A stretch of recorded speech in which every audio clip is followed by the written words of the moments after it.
RMR. And then, last minute, some motherfucker slips over a banana peel, breaks his arm, can't go. They get the last minute call up. The little red phone rings. You see Vorborg. He's in the room. He picks it up. He's still got his slippers on. He hasn't left bed in a week, right? He gets out of bed. He picks up the phone. Hello? And then it's the fucking boss of EG screaming on top of her lungs. We're going to the RMRs. Get the boys together. And they just go marching out there to Mexico and they get the job done.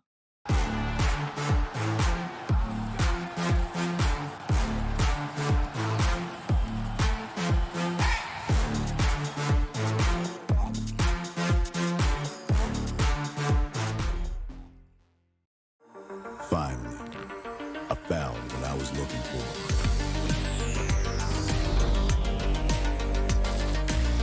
Now that my search is over, it's gonna be a tough choice. But fortunately, no need to choose. When you can just have them all. Buy and sell skins on BitSkins.com. Here's a good vibe, train, train, train, train. Here's a good vibe, train, train, train, train. Here's a good vibe, train, train, train, train. Good vibe, train, yeah.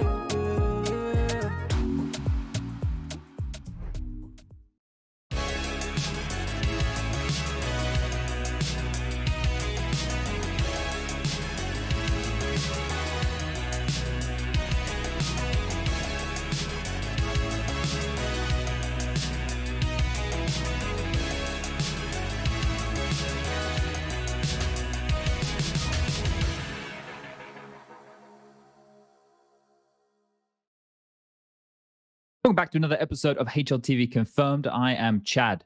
That's my name. That's what I go by on the day-to-day. You can call me Sponge, and somebody asked, is it Sponge or Sponge? Well, it is, in fact, Sponge. Now we've gotten that out of the way, one of the least important details of the whole show this evening, we need to quickly do the housekeeping, which involves giving a whole lot of love and thanks to our sponsors who make this show possible. SteelSeries, got their bloody headset on right now. It's been a good one. It's really revolutionized the way that I go about my day-to-day, this SteelSeries headset, no joke. I wasn't rocking a wireless headset before. Now I am. And I find myself and my girlfriend walking around the house both with our wireless headsets on doing chores. You know, you're vacuuming. I'm talking to Rushdie on TeamSpeak. She's in a meeting. She's fucking doing the dishes. It's changed our life, right? The wireless headset. So shout out to SteelSeries for hooking me up with this bad boy. Spend even less time communicating with. But we see each other more because we're outside of the room. So, you know, I see her and I'm like, oh, hey, you know, and the headset's on. So I still feel connected to the rest of the internet. Of course, BitSkins, if you're in the marketplace for any of those goodies, apparently they're on the way up. Maybe you want to get rid of some of those goodies. Head over to BitSkins. And we have a new sponsor this week. You blink and you miss it. The new sponsor around here every day of the week here at HLTV Confirmed. And we've got 22Bet. Remember to gamble responsibly. All right, now that good stuff is done, Lucas is here. He spent 4 hours coding something today, so he's very tired. Is that true or false, Lucas? I'm not tired. Oh, okay. I just thought you would be. I thought you'd be fatigued, mate. Nah, I just really hope that this works. You know, okay. You know one of the pluses of the wireless headset? Tell me. You can flirt with Rush and your girlfriend at the same time. That's true. And most of the time, nobody knows who you're talking to. Yeah. All right. And someone said we can see it's wired. Yeah, it's wired now because it's plugged into the microphone, but normally it's wireless. Anyway, it's a scam. Fuck. Now I feel like I've got to prove this. But it's plugged. It's so I get my side tone. Anyway, regardless, that's not the point. The point is, and he just spoke. Valde is our guest here this evening. Prof is here. Zvonimir. See, I'm still getting the name right. Now, Valde, you're here we're basically trialing you to replace Striker. He reported a piece of news on April 1st, and Prof is actually taking a look to see if he's going to be fired from that. So you might be taking his position full time. Are you up for the job? Yeah, I'm down. Okay. Are you going to fall for any Monty April Fool's jokes? That's the question. I mean, not for the time being, since I heard what happened to him. Yeah. As the new editor-in-chief of HLTV, what are your first actions? What are you gonna introduce to the website that has been missed? What should I actually introduce? What are you doing with the forums, Valde? Are you getting rid of the forums or the forums staying? That's the biggest question. Nah, hell no, they're staying. I have one, Valde. Okay. You immediately go to Peter and start the argument that the RMR is part of the major, or the challenger stage is part of the Oh, The whole I major see. debacle. Start that we up. can talk about that some other time in the Okay. future. Maybe in CS2. It's a good Okay. question. No, yeah. Let's roll the bumper. What do you think about that one? What do you think we should? Well, we should yeah. maybe do Okay. that? All right. Lucas, roll the Okay, bumper. rolling the Let's get bumper. into the hot seat.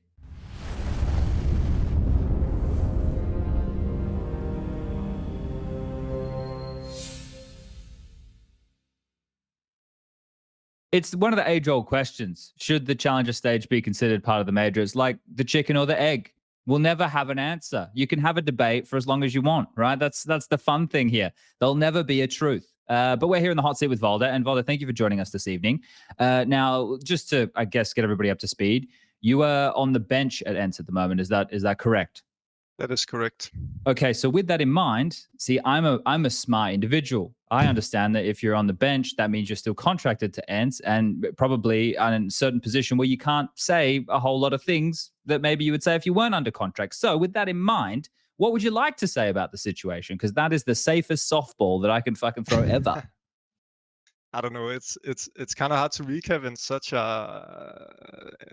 a brief way, but I think long story short is just that as we also wrote in the statement, as a lot of people who follows the game can probably see, it just like it just wasn't the right fit for me and probably not for them either as a team.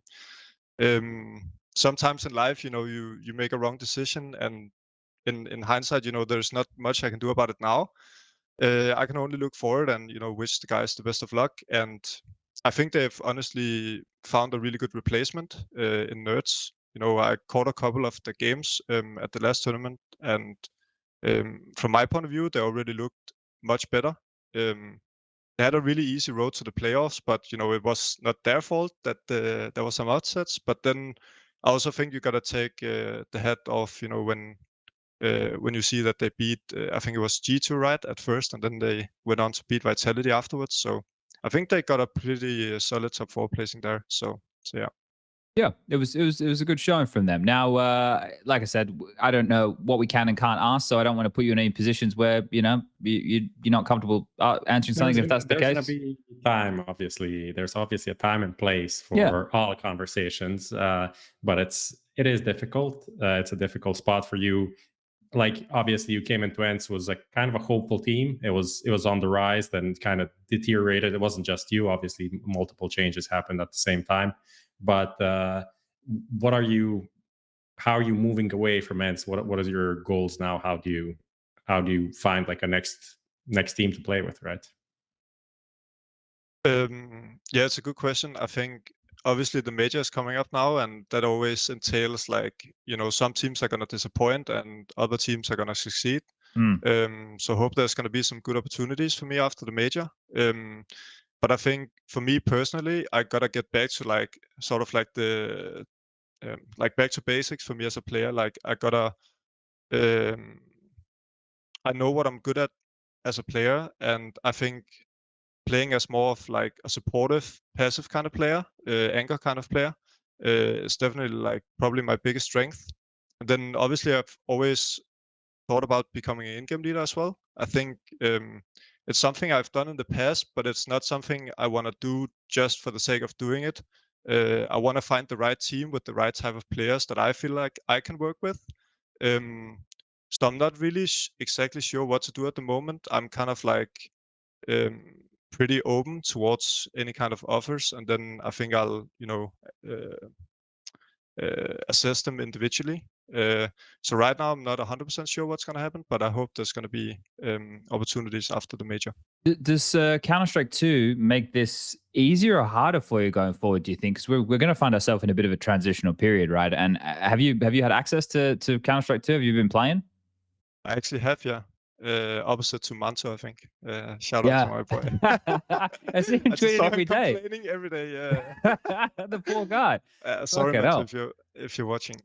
Anyway, I actually do have the access, but I think like for the time being, I'm playing a lot of FACEIT with my friends and so on. So, but obviously, like jumping into the game, it's really hard to say exactly right now what's gonna happen.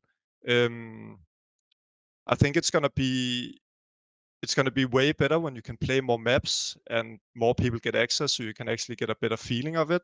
But right now, I'm just focusing on myself for the time being. And obviously, I've been trying a couple of stuff, but I think it's gonna be way better when you can play, FACEIT with all the regular people, and the transition is gonna be fully implemented into the new version. Yeah, But it looks interesting for sure. It's raw at the moment, right? And that's, I guess, one of the factors is it is hopefully going to evolve a lot over the next couple of months before we get to that full release. But do you as a player expect it to reset the status quo of things, or do you think it's like, well, now that a lot of the top players will still stay the top players because the game is essentially like, there are going to be some differences, but the top players are top players for a reason, right? It's like the work ethic or the natural ability. Or do you think they'll stay the 100%. top players? I think so, yeah. I don't see any major changes simply because we're moving into the new version. Like, how I see it is more of like not an entirely new CS for me. It's more like a big update. That's what it feels like. There is a lot of stuff that's the same, but there's also going to be new stuff that's going to change the meta a little bit. Obviously, like the new smoke change. I saw you guys talking about it last time as well.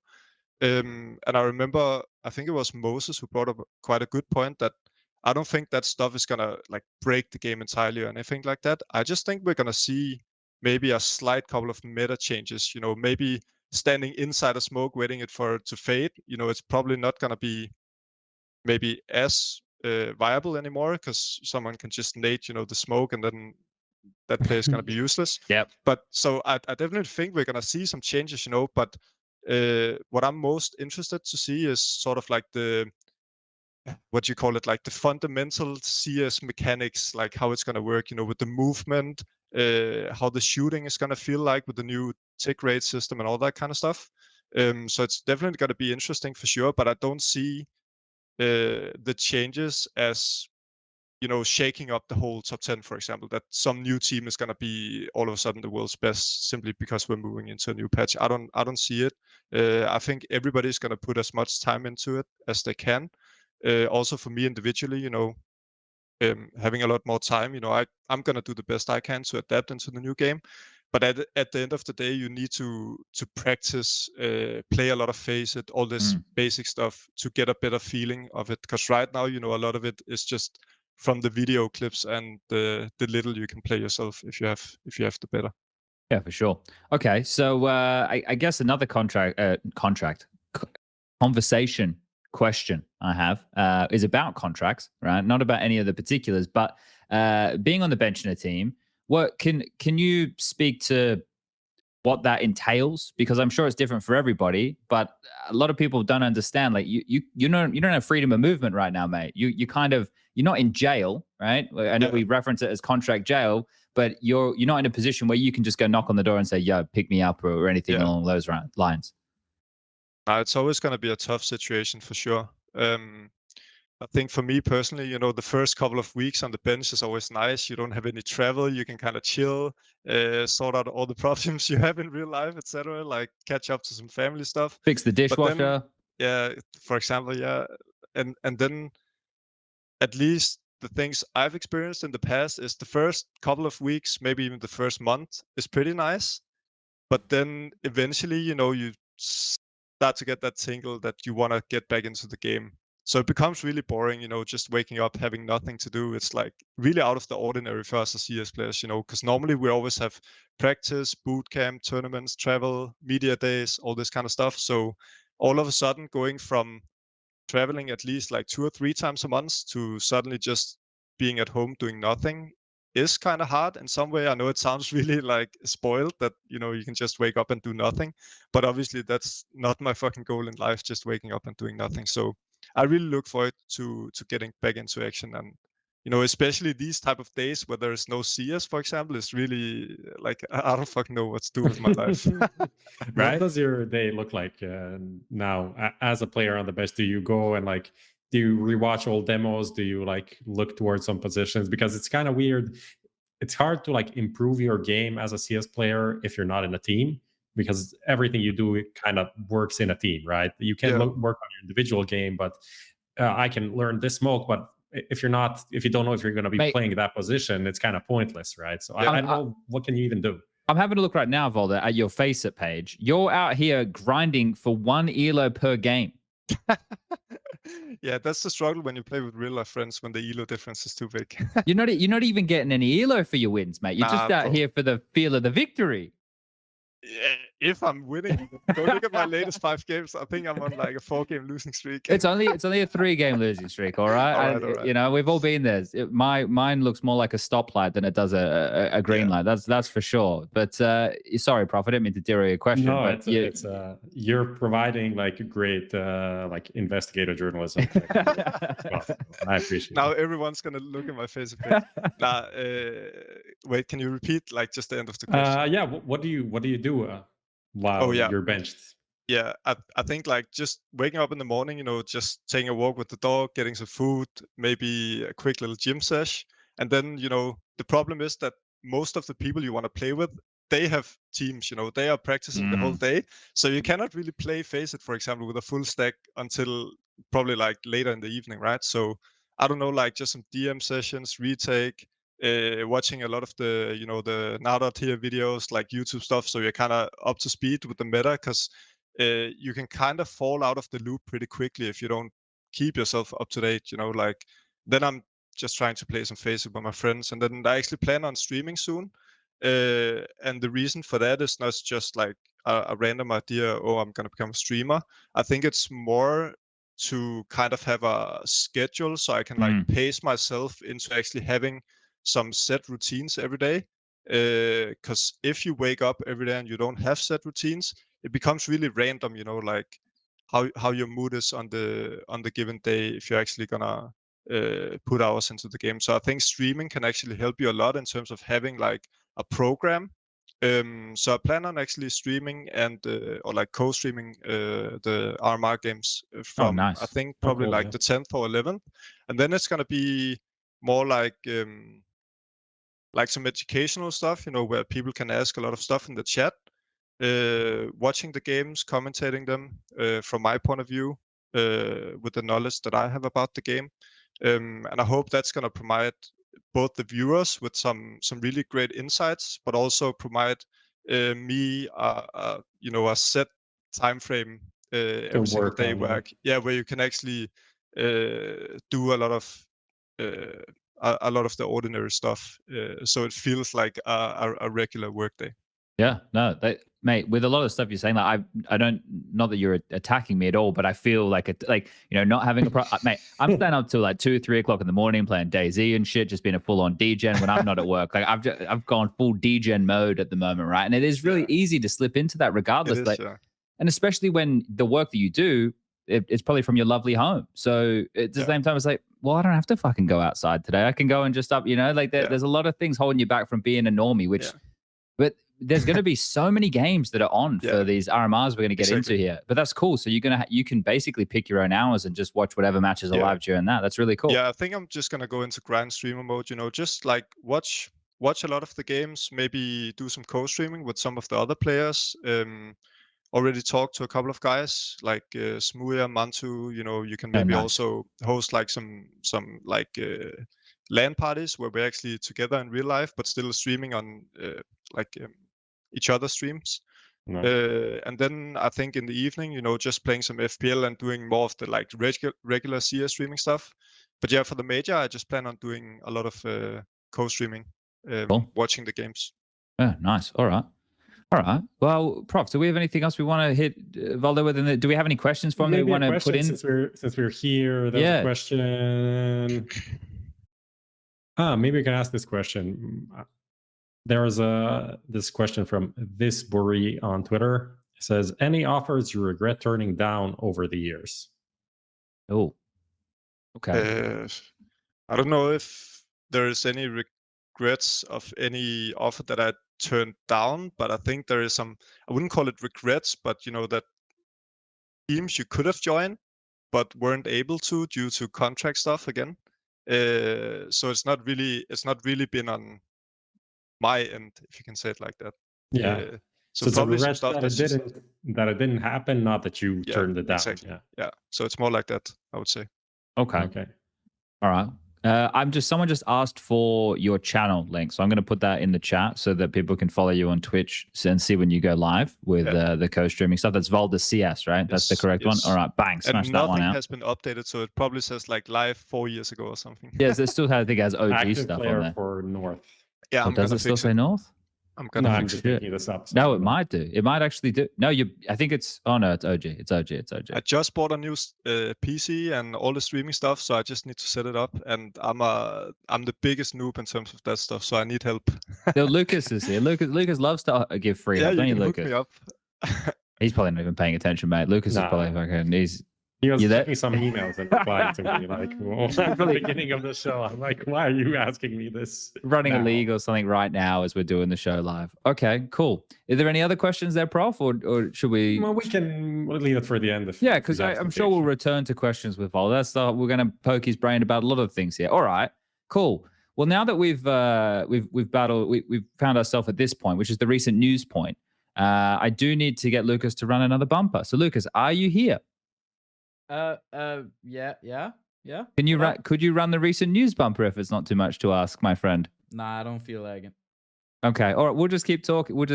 Then, and when you feel like it, you can run the bumper. All right. Fine, I'll run it.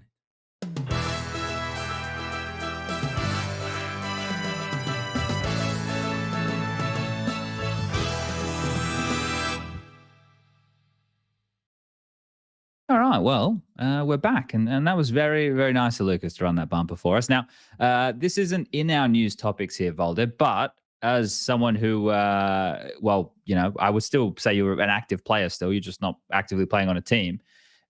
What do you think of the trophy? What is your view of the Blast Trophy as a player? Because there was a lot of ruckus on the social medias about the Blast Trophy. What's your thoughts about it? I feel like, you know, regarding trophies, I'm a really conservative, traditional guy. So I prefer normal trophies, if you can put it like that. Okay. So, like, what is it, like the old Cologne trophy, the Katowice trophy, you know, with the big ears? Yep. I think I'm that kind of trophy guy. I do really like the gold Blast trophy though, like the triangle. Triangle, yeah. Yeah, I think that's really cool. Okay. But I'm a really conservative guy. No, that's fair enough, and that's a conservative answer as well, there, Valde. It looks debatable. I don't. Can you send me send me a picture. Send me a picture. Yeah. The worst one you have.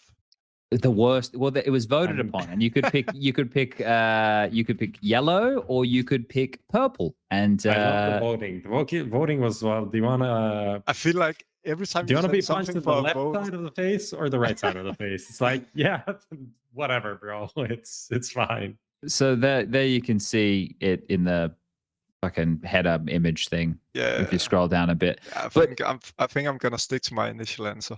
Okay, yeah.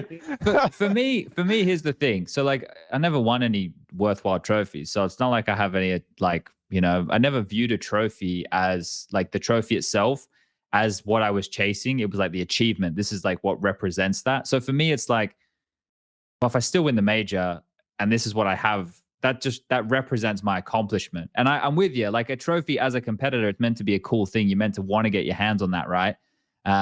So I get both sides. I get the side that's like, I don't love this. And I get people who are like, whatever. And I'm somewhere in the middle. I'm fence sitting real hard right now. It's just not really. How do you like? Usually, as a tournament goes on, you go into the playoffs. You have like someone bringing out the trophy, and it's like this exciting, like, oh, look at this thing, so prestigious and stuff. But like, this literally has goo on it. Like, goo. This is what I mean. Like, let's say you put prestige. this thing. Let's say you put this thing next to two of the trophies that I'm talking about, right? Yeah. And you pick some random guy who doesn't know anything about CS, like, point out the most prestigious trophy.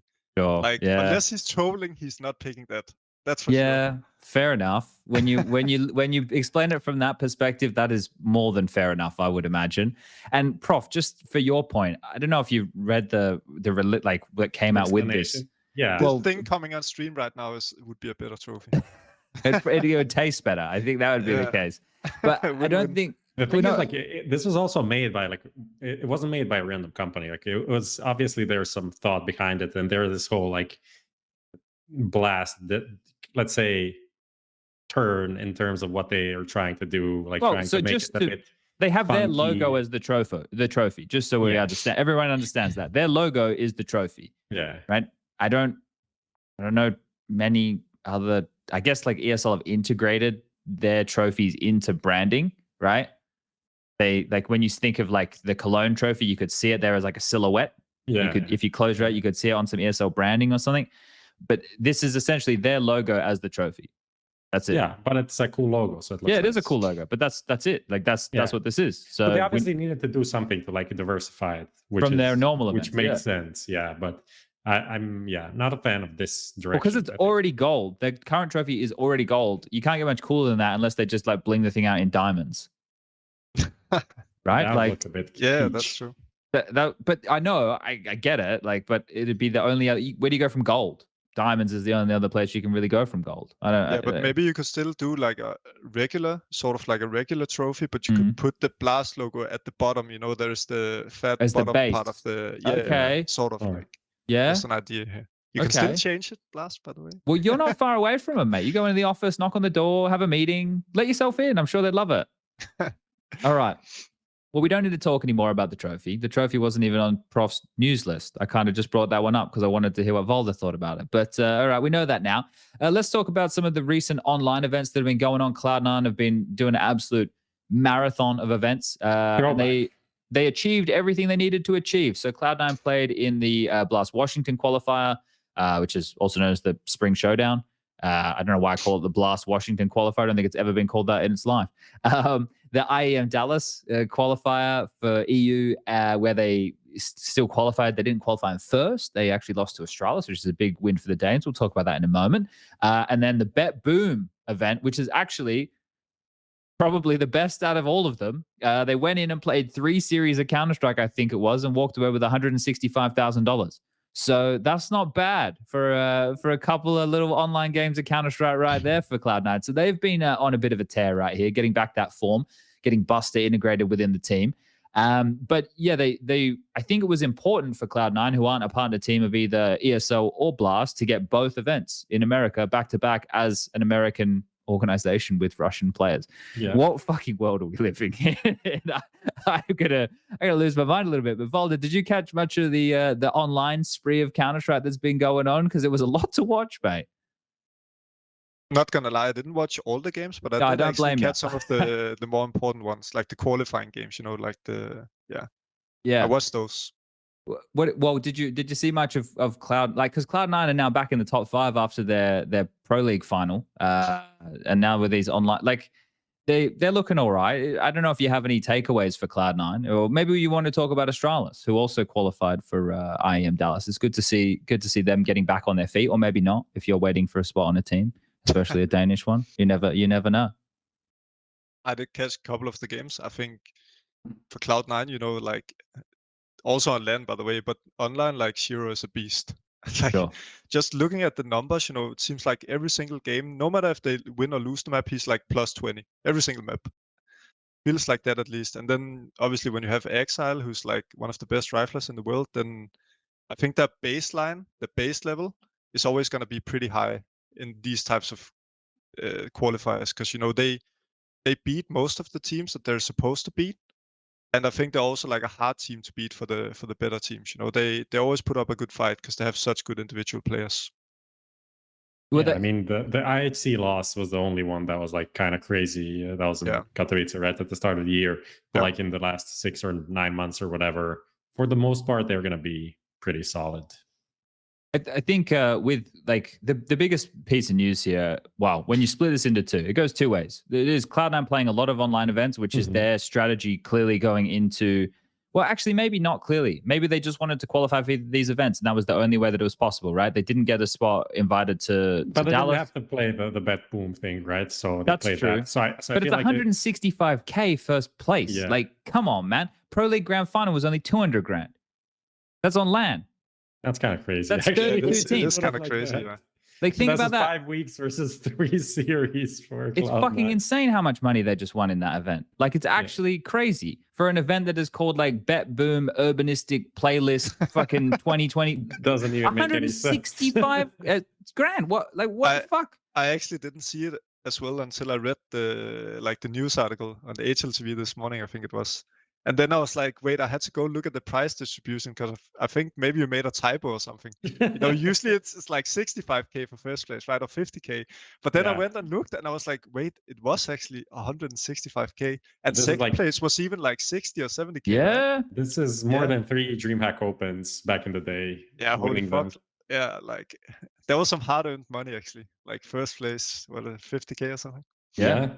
But those 8-team lands starting with the best of ones and the fucking fucking hell. I think they just looked much better. I think they needed kind of a grind like a boot this camp. because this is kind of how they broke out originally, right? As Gambit youngsters during the online era, they were playing everything, and even during that first summer break, tournament break, they were playing the 9 to 5s or whatever the tournaments were called.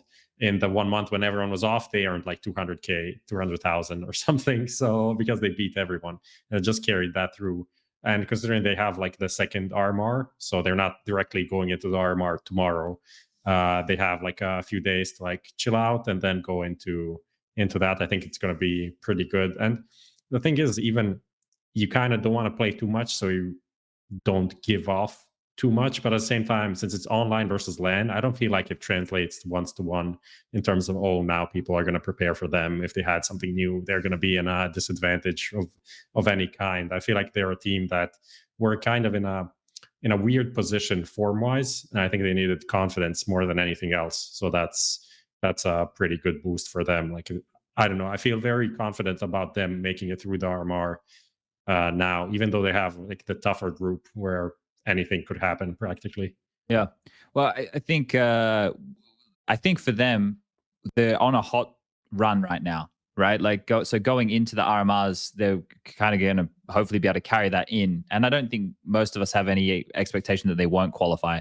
And we are going to talk about them in our next episode when we do an EU RMR group conversation. But I think they're in a really good spot going into that group. Whereas Astralis is a conversation right now.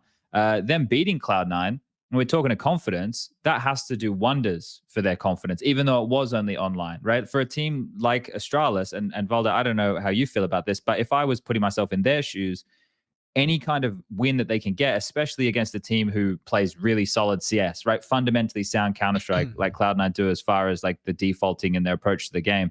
For Astralis to be getting wins against teams like that, how much do you think that's going to do a lot for them? They're going to feel really good about that victory? Or I think it's like, okay, yeah, now we're on the right path. How do you frame that type of a win?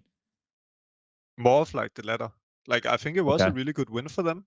But obviously with the major coming up and all that kind of stuff, you can't put too much emphasis into these like qualifying games. It's really important to qualify, but the games itself in the qualifier is going to be forgotten in a week, Sure. Okay. It's that type of thing, I feel like. Okay. No, that's a good framing. Yeah, but it's good for the confidence, nevertheless. Definitely showed more in terms of like, I feel like Buzz is looking better and better. Definitely feeling like he has a spot on this team, had some big games, or at least big moments, right? That's at least what you're hoping for. If someone isn't, you don't expect them to be like consistently topping the board with Blame F and Device on the team, but you want him to, show up in certain moments when they need him. And I think he's been doing that. And then Device, like that series against Cloud9, I think on Overpass, he carried like the last map. 36 frags or something in like a 30-round game. So that's just amazing to see. I think Shiro played an insane series against Astralis. He was plus 20, I think, on the first 2 maps.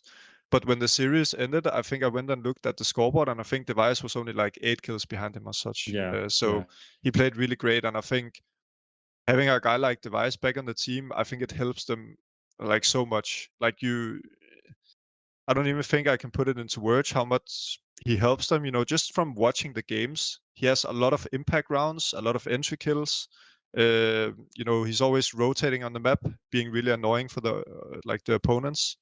And I think it's honestly quite impressive how he came back from like such a long break. But I just feel like with a guy like him, I think he has too much talent and he works too hard for him to be like bad. You know what I mean? Like he's always gonna have a really, really high, like the, you know, Floor. ceiling. Yeah, like the floor is always gonna be really high for him. So I think he's just a really good plug and play player. You know, you see it on every single team he comes into. He lifts the team up, and I think you can really see that in the Astralis games at the moment. Okay. For sure. All right. I mean, I was kind of, I don't want to say that I didn't believe in Device, but I was a bit skeptical about his comeback, like how fast he was going to adapt. And this is better than any of my expectations. I think this is like the best anyone could have hoped for, realistically. Like this is, I don't want to say like prime Device because he's not playing on a prime Astralis and it's not the same level of a team. But if you look at his individual play, like it's pretty close. Like it's almost like he never left. So he's not missing his output in the server, that's for sure, right? We're definitely seeing that. And imagine if this team didn't get Device back and where they'd be now, right? Like that could be fucking real scary. So at least these are the early signs of this Astralis roster potentially making some good steps. But how far this goes, I guess we have to wait and see. It's a good event to qualify for, right? They've now made it to the Blast Premier Spring Finals. I don't want to call it the Blast Wash. Now make sure I get the vocabulary correct here with G2, FaZe, Heroic, NAVI, Cloud9, Vitality, Astralis, and Imperial. It's like big boys. And then Astralis and Imperial. Pretty good lineup, yeah. Yeah, right. I guess the biggest thing here that is noted is there are no North American teams. There is one North American player in Twists, and there are two North American orgs in FaZe and Cloud9, and that's if they both, well, I guess Cloud9 is going to stay above water, but that's if FaZe stays above water. But by the time we get there financially, we're seeing, I see a smirk on your face there, Prof, but this is fucking crazy. Like the amount of these big orgs as well, and we knew that the gravy train would be pulling into the station eventually, but like with some of the stuff that's going on with these orgs, who the fuck knows who's going to be around in a couple of years. It's really scary, like the situation that just came out with CLG, for example, even though they only have like a women's team in CS. The way how fast these things turn around from being like, I feel like 2 or 3 weeks ago they were having like some events like hosting red carpets, whatever. And then it's like, okay, we had a board meeting. We're shutting everything We're down. out of money. Yeah, it's not like you feel like if it was like a normal business as things you're used to see, like a mom and pop shop, like it's going to be like, oh, first we need to lay off one person. Maybe we move to another area. Maybe we downsize our like thing. No, this is like today, everything's fine. Tomorrow, we don't exist anymore. And that's the scariest part about these like big corporate kind of owned things. And yeah, obviously the news about like FaZe and Heroic mainly have been pretty damning. Astralis had some things, but I don't think it's the same level of worries essentially. It's very weird. Imagine just FaZe, like the best team in the world, potentially, not really by our rankings, but they won the Grand Slam. Just like, okay, we can't have the team anymore. If that happens and all of these players are like free agents overnight or something, that can really shake up the scene, right? Because there's a lot of strong pieces, and can someone take over the whole roster in one piece? That's a question mark. So it's a lot of just, like speculations and things to think about, but it could really make a huge difference. Yeah, I'm trying to think about this situation for Blast and not having any American teams qualify, and how detrimental that could be as well to ticket sales, because you have Dallas, and I know Dallas and Washington are not close to each other, right? I know that. I'm not completely stupid, but they're both on the same continent, and we've seen what that does to American events in the past, and American events traditionally aren't extremely strong with selling tickets anyway. So by not having a liquid here, that could be somewhat detrimental in a regard. I don't know how much. I don't really look at ticket sales, and tournaments don't really release like legit. They say we're sold out, and then they're not sold out. So we're I don't sold know. out with half of the thing closed off. That's the classic. But yeah, it's definitely feels really shitty for Blast that they have 3 NA partner teams and not a single one makes it through. And especially Liquid, based on their results this like last 12 months, I would say, they just needed to be there. There is no explanation how they do not qualify, having to play the group stage first and then the showdown as well. not making it through both times. There's just like no excuse for them not. There's no excuse, but there are explanations. I feel like when you look at it, there is a reason to understand why it didn't happen, but it should not happen because we were talking all of this stuff about like, oh, we need to save NACS, we need to help have more tournaments there, have more teams there, and then the main team from NA does not qualify for a tournament in NA. It's like, what are we talking about now? How is this happening? I'm curious, Valde, do you think if there was no Danish teams in the Royal Arena that it would be hard to sell tickets, or do you think that the Danish fans would come just for the CS? Because some people care about that more than others, and it's hard to talk for. Do you think it would affect ticket sales in some way if there were no Danish teams? Yeah, 100%. Okay. I think so, yeah. I think all the hardcore fans would probably come anyway, and the people who live close by, maybe. But I don't think you would see those people coming like from a long way, or maybe like all the family is not going to be there when there is no Danish team. So I definitely 100% think it's going to affect ticket sales. Yeah. Well, we get the segment that we have coming up is actually like people's thoughts on this. So okay. Do you want to explain this segment to everybody at home? Yeah, we got a Vox Populi. I don't know how. I have to ask a question on that. What the fuck is VoxPop? Is this my old team? It's like an opinion. What do you call it? Like it's Latin. It's like a.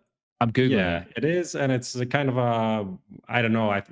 In some countries, I guess it's pretty standard to have this on news. You know, we have a reporter on the street asking people what they think. Yeah, random people, right? Yeah. So you get like kind of a vibe of the people. It's the voice of the people. That's it is used in English in the meaning the opinion of the majority of the people. Yes. So So what do the people think? On news reports, you would often have like a guy asking, ask random people, like different, a young person, old person, man, woman, all of this, just to get different opinions on, let's say there's some like big change in the country, they're changing the currency. Let's say, what do you think about having the euro instead of whatever? And you get that kind of stuff. So this is where we're trying out. We'll see how it reacts. We got some comments. The question for this week was about no NA teams qualifying for BLAST in Washington, the capital of US. So, and who is to blame? Like, obviously Joe Biden. So we have some answers, and this is obviously brought to you by our newest sponsor, 22Bet. Remember to gamble responsibly. That is correct. Right. You actually fixed the font. Amazing, Lucas. Do you want me to read these out? I didn't change anything. This is how it looked to me before, Prof. Well, it didn't to me. Okay. We got different eyes. It's all right. All right.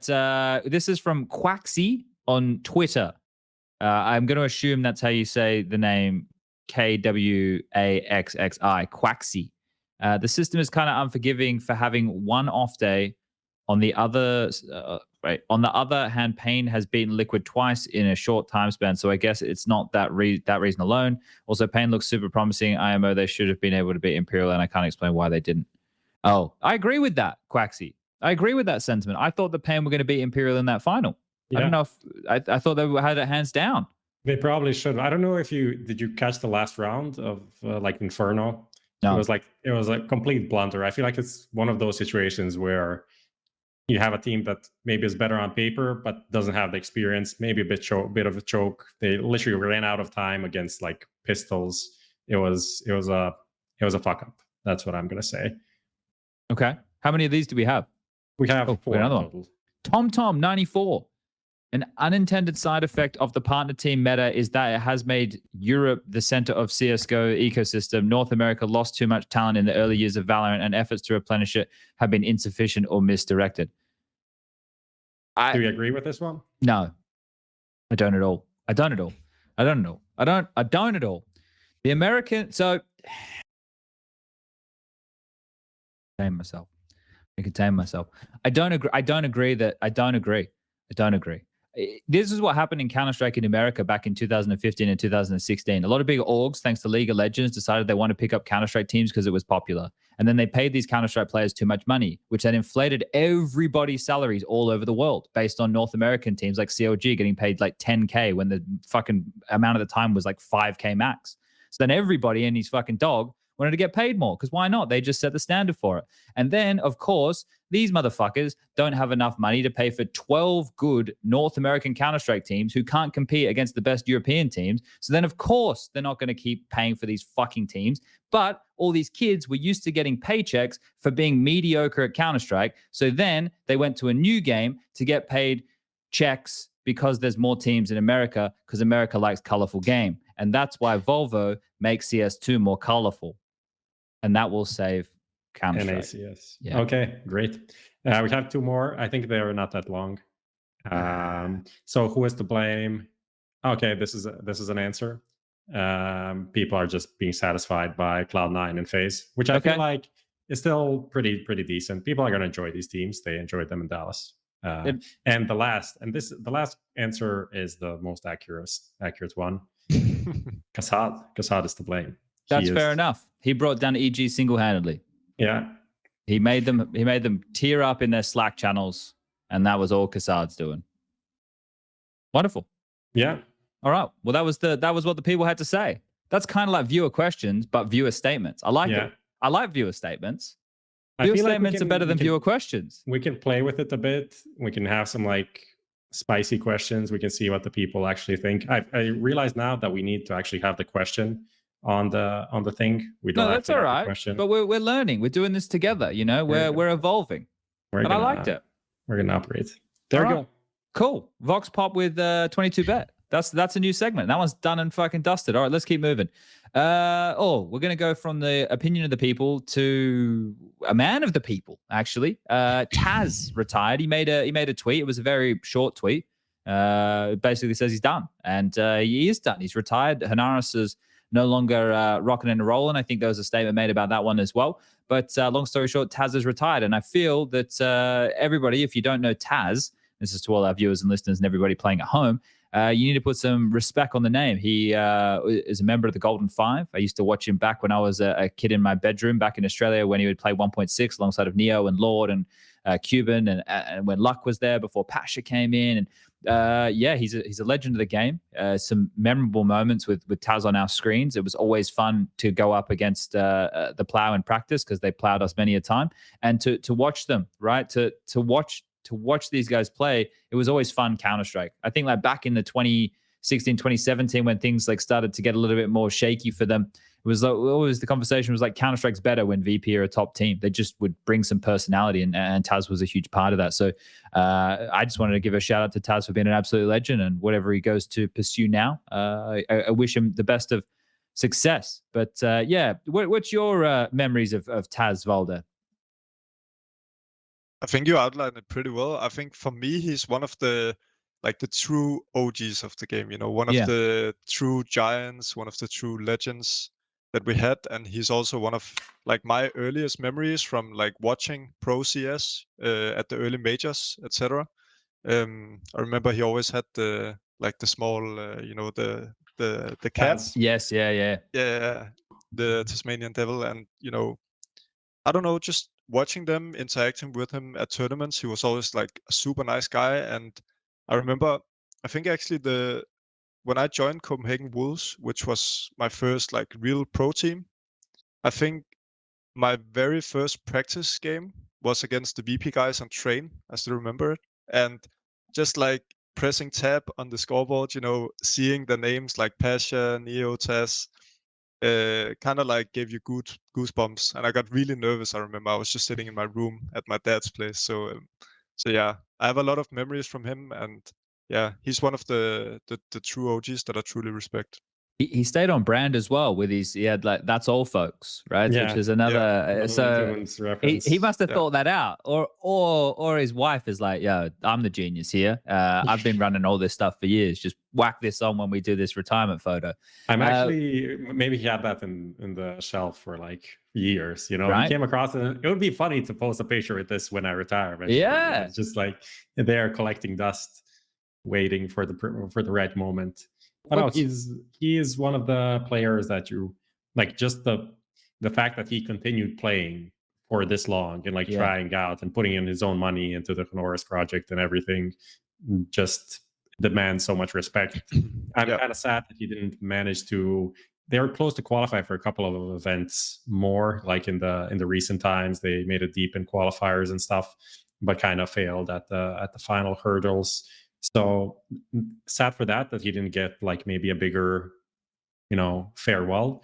But still, massive respect. As I said, again, I remember talking to him at the start of the year about like coming to the award show and stuff like that, and he's like, I have to play. Everyone's playing. I would set the wrong standard for the team if I'd like take 2-3 days off, and I'm not here when everyone's grinding. We have online tournament on the first day when the off season starts, or like 2 days before, because you know how these things happen. So we're gonna be, so you're gonna be trying your hardest, and he did until the end. So massive props for that. What he was doing with that team as well, right? It was clear that him being part of Honaris wasn't to be like the best Counter-Strike team in the world. I guess it was to impart and try and help some of the next generation, which is something that Polish Counter-Strike has been struggling with for some time. And maybe by virtue of the fact that those individuals obviously had the golden vibe from 1.6, and then Snacks and Bialy joining when they made the transition into CSGO and were winning the major. But when you look at those teams, they had such a big impact that nobody else from Polish Counter-Strike really rose up. Remember, there was like E-Battle with like Groovy and stuff, but nobody ever really lived up to the same thing that those guys did. And then Taz now having this project and maybe giving back a little way, it's like the whole thing's, he's helped out when, hey, they were the best. Being the best is the best way to help out, because you fly the flag for the whole nation, and then it's not the other kids who know Counter-Strike who you want looking, it's everybody else. And then somebody with a bit of money comes along and supports a team, right? And then that helps build a scene. And they definitely did that by putting a lot of eyes on Polish CS back in the day. So these type of people like Pasha and Taz and Neo and everybody have kind of built the scene up to what it is today. And to continue contributing to that when you're not competing at the top anymore, that's quite an honorable pursuit. Like, I'm sure the thing is, when you get the point where you're like, do I want to keep playing Counter-Strike? Like, this is the question you ask, especially for a modern day player.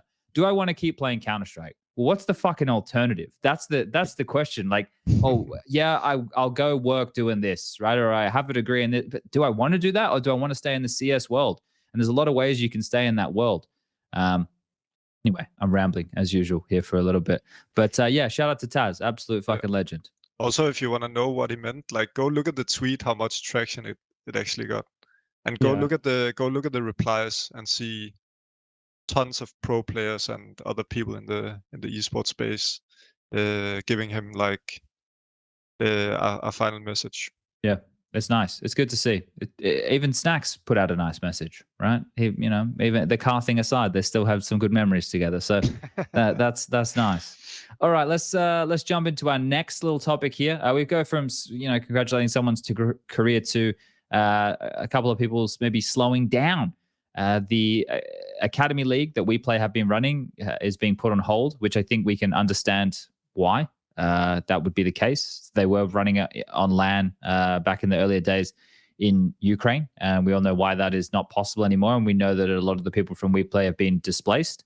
So this one sucks for multiple reasons. It's kind of just continuing to bring to the surface the problems that are going on in that part of the world, but also it sucks for new up-and-coming and younger players getting an opportunity to play, first of all, in a team environment, in a LAN environment, having that support, getting kind of into a feeder system for professional CS.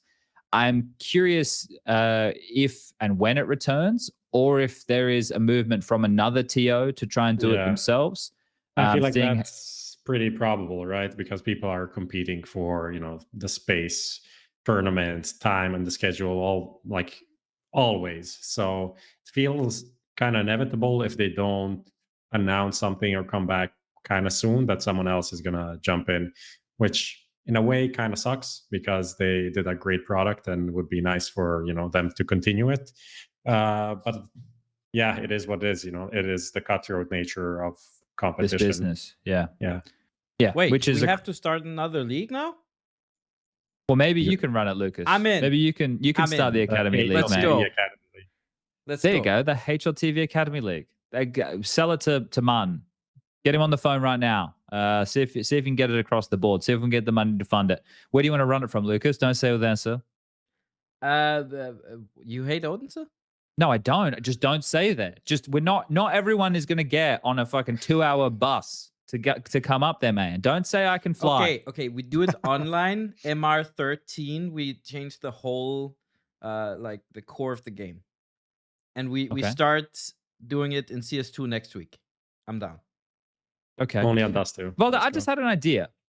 Why don't you just like reach out to Blast and say, yo, Blast, you want to use me as like an analyst at your event for a couple of days? You mean at the RMR? At the major. Oh, major? even the well, actually, at the RMR, I don't think they have like an analyst desk. So, Okay. but it would have to be at the major. Yeah, maybe I'll get a call tomorrow since you mentioned it. So, At Wait, Blast. Tweet this at Blast. But that's the thing. He'd be perfect. I reckon he'd look great in a suit. Blast fucking love a suit. Blast can't get enough of suits. Do you have any Blast almost have suits as mandatory. Do you have any pictures on your Instagram? I actually think I have one. I have one from, we went on the old North team, me, ESEA, and Kirby. We went to Abe's wedding. I think that's the only one I have. Okay. But to be fair, it was like, what is it, like 5 years ago? So Yeah. Oh, damn. I hope I don't look ridiculous. There's a couple. There's something in front of a. Oh, no, but I have a proper suit picture with the other CS boys. If you scroll down, maybe you can pull it up on. You keep looking, Prof. You see what you can find. But now that idea is out in the universe now. Where's AZ? What's AZ doing, Valde? I think he's playing with MSL and those guys. I don't remember the team name, Oh, but I that's think they're right. grinding qualifiers. Yeah. I see MSL making some tweets about like bad seeding and stuff. They're down in the yeah. Oh. That was a low blow. That was a low blow. Because I didn't know.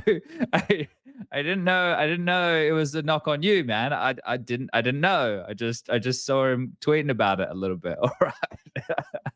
Oh shit. Yeah. What were we saying? Academy League. Yeah, it's sad. Where do we pivot from there? Is it the Instagram picture or what? Yeah, I found it. Yeah, this is the one. This is the one. Lucas, you can pull this up for the people if you want. Tanned. He's always tanned. Nah, not at the moment. Tanned Scandinavian. We have the darkest winter here. Oh, really? Bro, last month it was March and I was like, it's finally spring, maybe we're gonna get a bit of sun. And then next thing you know, we have a snowstorm out of nowhere, of course. Okay, no. There's the photo. There he is. It's like the best weather right now. It's like sun is out. It's all nice, but it's like 1 degree. Oh, we're talking about weather and weddings, right? We're talking. Next thing we'll be talking about that local sporting team. Oh wait, in Denmark that would be Counter-Strike. It'd be fine. Hey. Yay! So guys, from right to left, that's Wimp, AZ, Ave. Is that Kirby? Yeah, in Kirby? the blue. Yeah, and Valde, of course. So you've got generations of Counter-Strike legends right there. That's kind of cool. That's kind of nice. All right. Anybody have anything they want to say about this fucking Academy League? No, let's move on.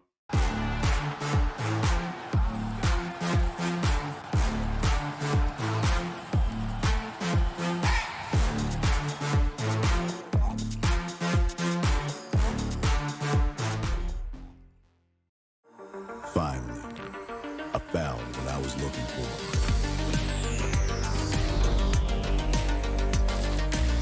Now that my search is over, it's gonna be a tough choice. But fortunately, no need to choose. When you can just have them all. Buy and sell skins on BitSkins.com. It's a good vibe, train. It's a good vibe, train. It's a good vibe, train. Good vibe, train.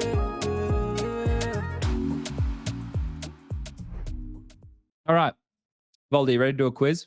Yeah, hit me. So normally we'd have Striker as your lifeline. We're making some new rules. We're getting a little bit stricter around here, all right? Okay. So I'll be your lifeline tonight and I can help you on 2 questions. Now, I can't guarantee I'll be of any good help, but I can give you help if you do require. We've got 5 questions, multiple choice. Every question you get right, we go up a rung of skins. This is brought to the lovely viewers at home by BitSkins and our lovely viewers. Type BitSkins in chat right now to enter the draw because Valde might be winning you a skin. All right, I'm going to click this box so we can hear the music, even though I still can't hear them. What? Just open. I send it to your other computer. Yeah, no, I still can't hear the music. It's on the other one. But regardless, don't worry about it. But just use the other computer. Well, all right, hold up. Let me go over here then. Open the box and I'm doing it. Man, I won't be able to read the question. All right. Yeah, I can hear the music. Yeah, you can just have it on the computer in front of you, and then the other on the other computer. It will play One the for music. sound. All right, cool. We got music. All right, let's do this. Let's do this. Okay, Let's do you this. ready? Question number 1.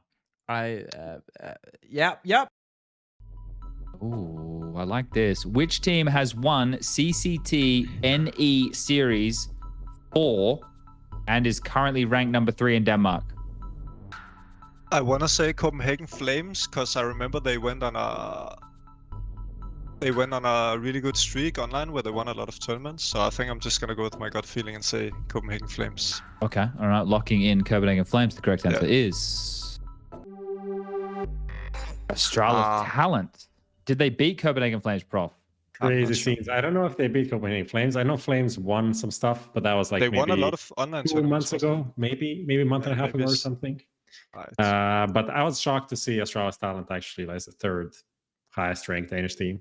So I think they're almost breaking into the top 30, right? yeah. Or are they in the top 30? I think they they're were 40. close. I think they're 40. Ah, okay. Or something I like just that. remember I read something that because they also won the Danish, like the Number Danish, 40. Yeah, they today. just won my league. Power League. Is that the one? Yes. Yeah, that what it's that's called? the one. Yeah. Damn, look at me. I'm basically Danish. All right. Question number 2. Who has collected more HLTV MVPs? Device, all other Danes, Nico plus Guardian. Oh, that's a rough one. Surely it has to be Device. Like, isn't it like I mean- 18 or 19 MVPs? It's Yeah, 19 per I think- device. Simple has the most, right? And Device is second. Well, but we need it. Yeah. Nico and Guardian, how many do they have combined though? But how many do all other Danes have? Did you get any? Yeah, I have 2. Okay, so you've got 2. Who else Yeah. would have got 1? Surely Magisk has got 1. Yeah, Magis, Config, Dupree, Sipnix, Glaive even has 1, I think. Fuck. But It's a do long they way have to more 19. than Device? Yeah, there's a long way to 19. Fuck. Fuck. I actually want to say Nico or Guardian or Device, but I think I'm gonna go with Device. I'm looking at Prof right now before I log this in. I think I'm gonna go with Device. Maybe Alright, I'll alright. get all the questions wrong today. These are hard questions. Yeah, bro. but I've locked actually in hard as Device. fuck. I've locked in Device. What the correct answer is? Okay. Oof.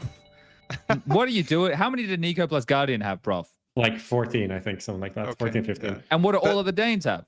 Like 13. Really? Really? Yeah. Holy shit. There's like That's 4 of fucking them. crazy. 4 have 2. Yeah. It's Valde, Config, Magisk, and Debris have 2. And then Blamef, Glaive, Zipnix. Maybe Stan doesn't have 1. Maybe he has 1. Dan something doesn't like that. have 1. Yeah. Oh, I really? guess that makes sense. Oh. I Yeah, think I okay. gave him 1, but it might Wait, have been a Dust 2 doesn't- one. Doesn't any of the heroic players have any? No. Damn. That's actually a Because it little was surprising. always like the loser would win because all Yeah, the current guys true. would be Oh, yeah. less on the same level.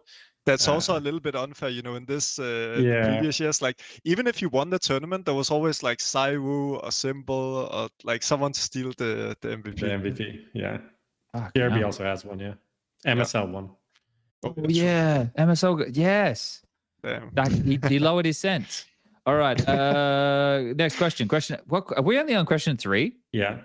Fucking hell. All right. Next question. Let's hit it, Lucas. I'm racking my brain over these. All right. According to esportsearnings.com, Danish CSGO players have earned a total of what in prize money? 21 million, 12 million, or 1.2 million? Okay, 1.2 million is way too low, so I can rule that one out. I know like all the Astralis players, they have probably around, is it close to 2 million each or something? So that's already 10. And then we have Kerrigan who has a lot as well. True. So I want to say 21 million on this one. That Maybe seems like a I'm lot of totally money, but it Yeah, does but- make sense when you consider I like how how you many go of how you there many- are. Wait, but maybe it's actually 12. But I want to say 21 because like 12 feels too low. 12 does feel low, doesn't it? Yeah, I'm gonna say 21. All right, YOLO. let's do 21. Locking in A21. The correct answer is What's 9 plus 10, Chad? 19. No, 21. You said what's 9 plus 10? You don't know the meme 9 plus 10?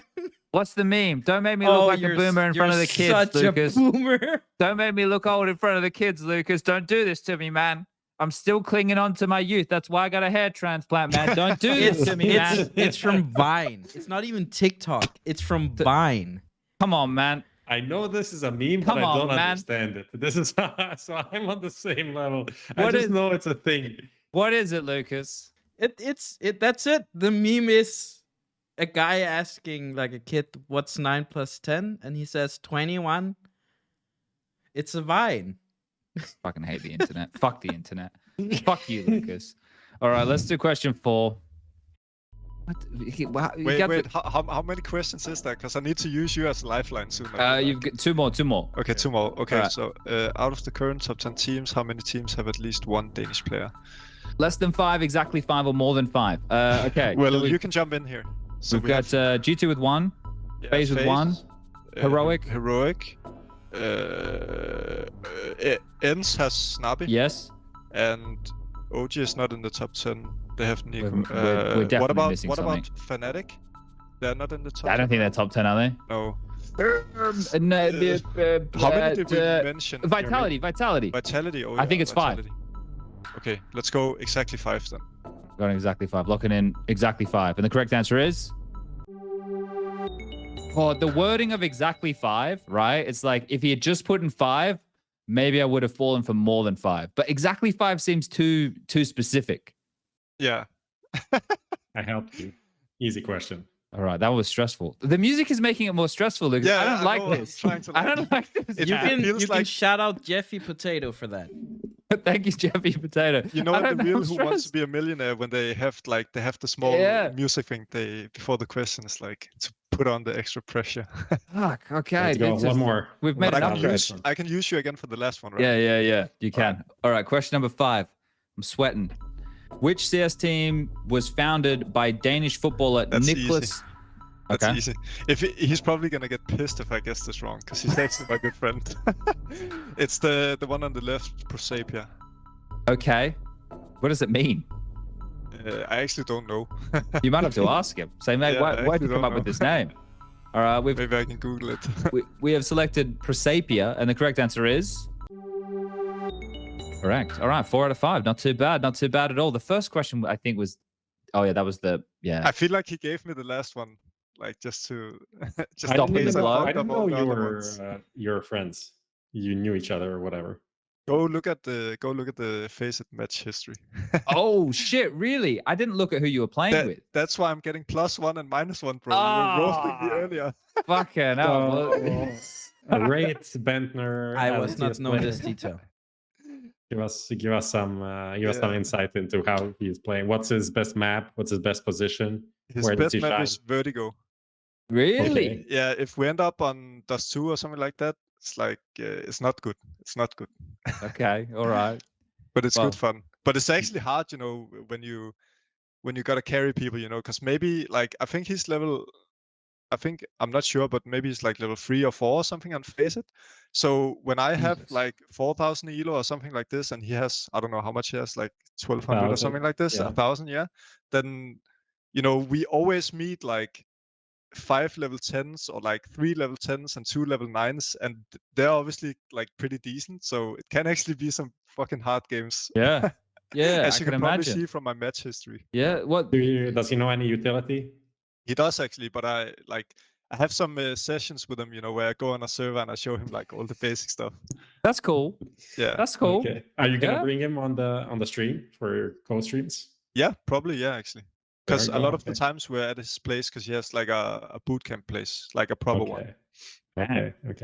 Damn. Okay. No, well, I don't know anything about football, but I know Blast brought him out at an event not that long ago, right? He came on in for the show match, didn't he? Yeah. Yeah. Okay. All right. I'm up to date. All right. Well, we have to pick our winner, and our winner is Jampa or Yampa. I don't know where you're from. JAMPPA_29. Congratulations. You have won the lucky skin. Thanks to BitSkins and, of course, Valde for playing along in the quiz. So, yeah, there you go. There it It's is. Yampi's alt account. Yeah, like, he still wants the Counter-Strike skins, mate. Is he still playing Valorant? I don't know. He was in Yeah, I Liquid think for a while, wasn't he? Liquid, I think. Yeah, I got no idea. Yeah. I don't know anything about Valorant. All right, let's jump forward. Let's get into the RMRs. This is the meat and potatoes of the conversation. This is what it's all about. This is the most high stakes Counter-Strike outside of the major, in my opinion. I mean, I was replying to someone on the forums or somewhere today. Someone said like, "Oh, there are 52 teams, so like Oh yeah, I times saw that. I 6 replied to that.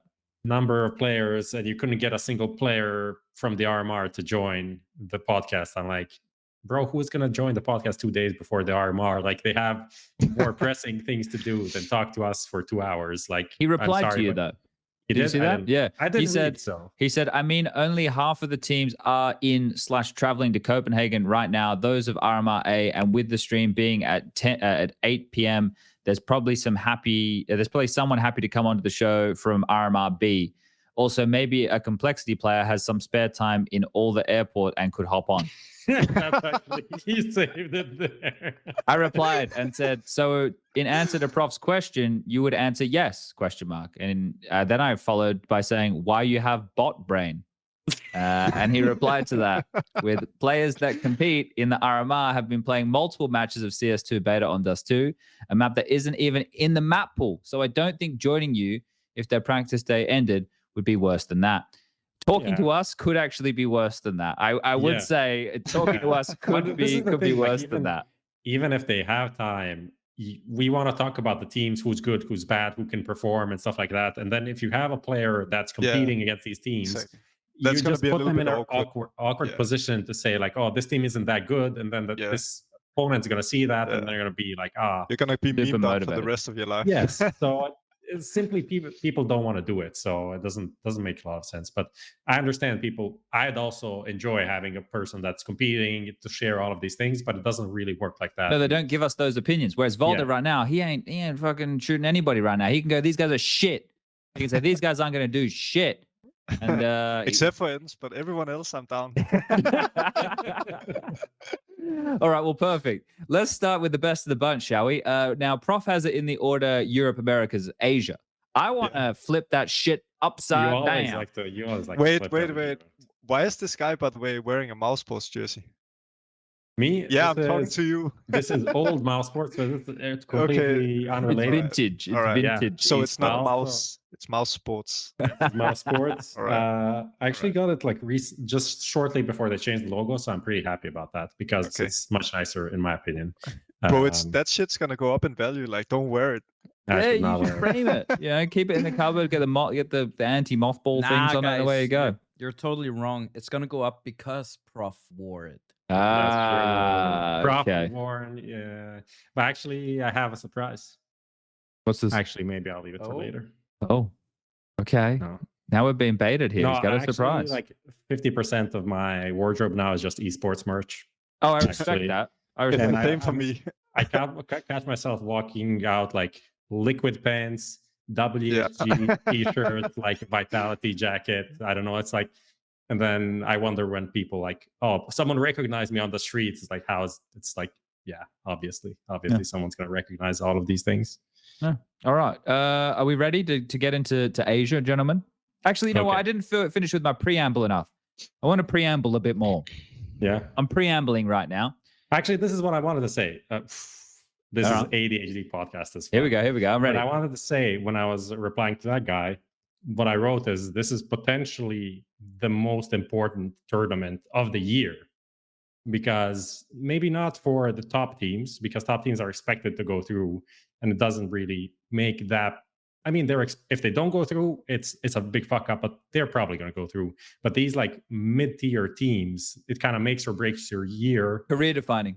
It's career defining. You get the sticker, you get the money, you get the chance to play on the big stage, the notoriety. Yes. So I feel like the RMR in a way is the most important tournament. If you look at every match, like how much every match means on average, I feel like it's higher than any, especially because we don't have the second RMR. So this is the only major of the year. That's why it's like, I feel like it's super, super important. There's potentially millions of dollars on the line here for players, right? Like I don't mean individual how much players. Stickers bring to a team, and we are gauging from 1 to 2 million across like the whole team. And like we don't know what, like when there was the championship capsule that was the gold ones, we have no idea how much money teams got in that account. Like we have no idea. But I would imagine it was a fucking shitload, right? It was a lot, yeah. I'm not sure I can say how much, but it was a lot. So when you think about this, you think about how much money gets injected from the RMR, right? Which is not even at the major yet. Like this And is also, do you think, by the way, that since this is the last major in CSGO, do you think it's gonna be like the sticker sales? Like I think personally, at least compared to the last major, it's probably gonna be like higher.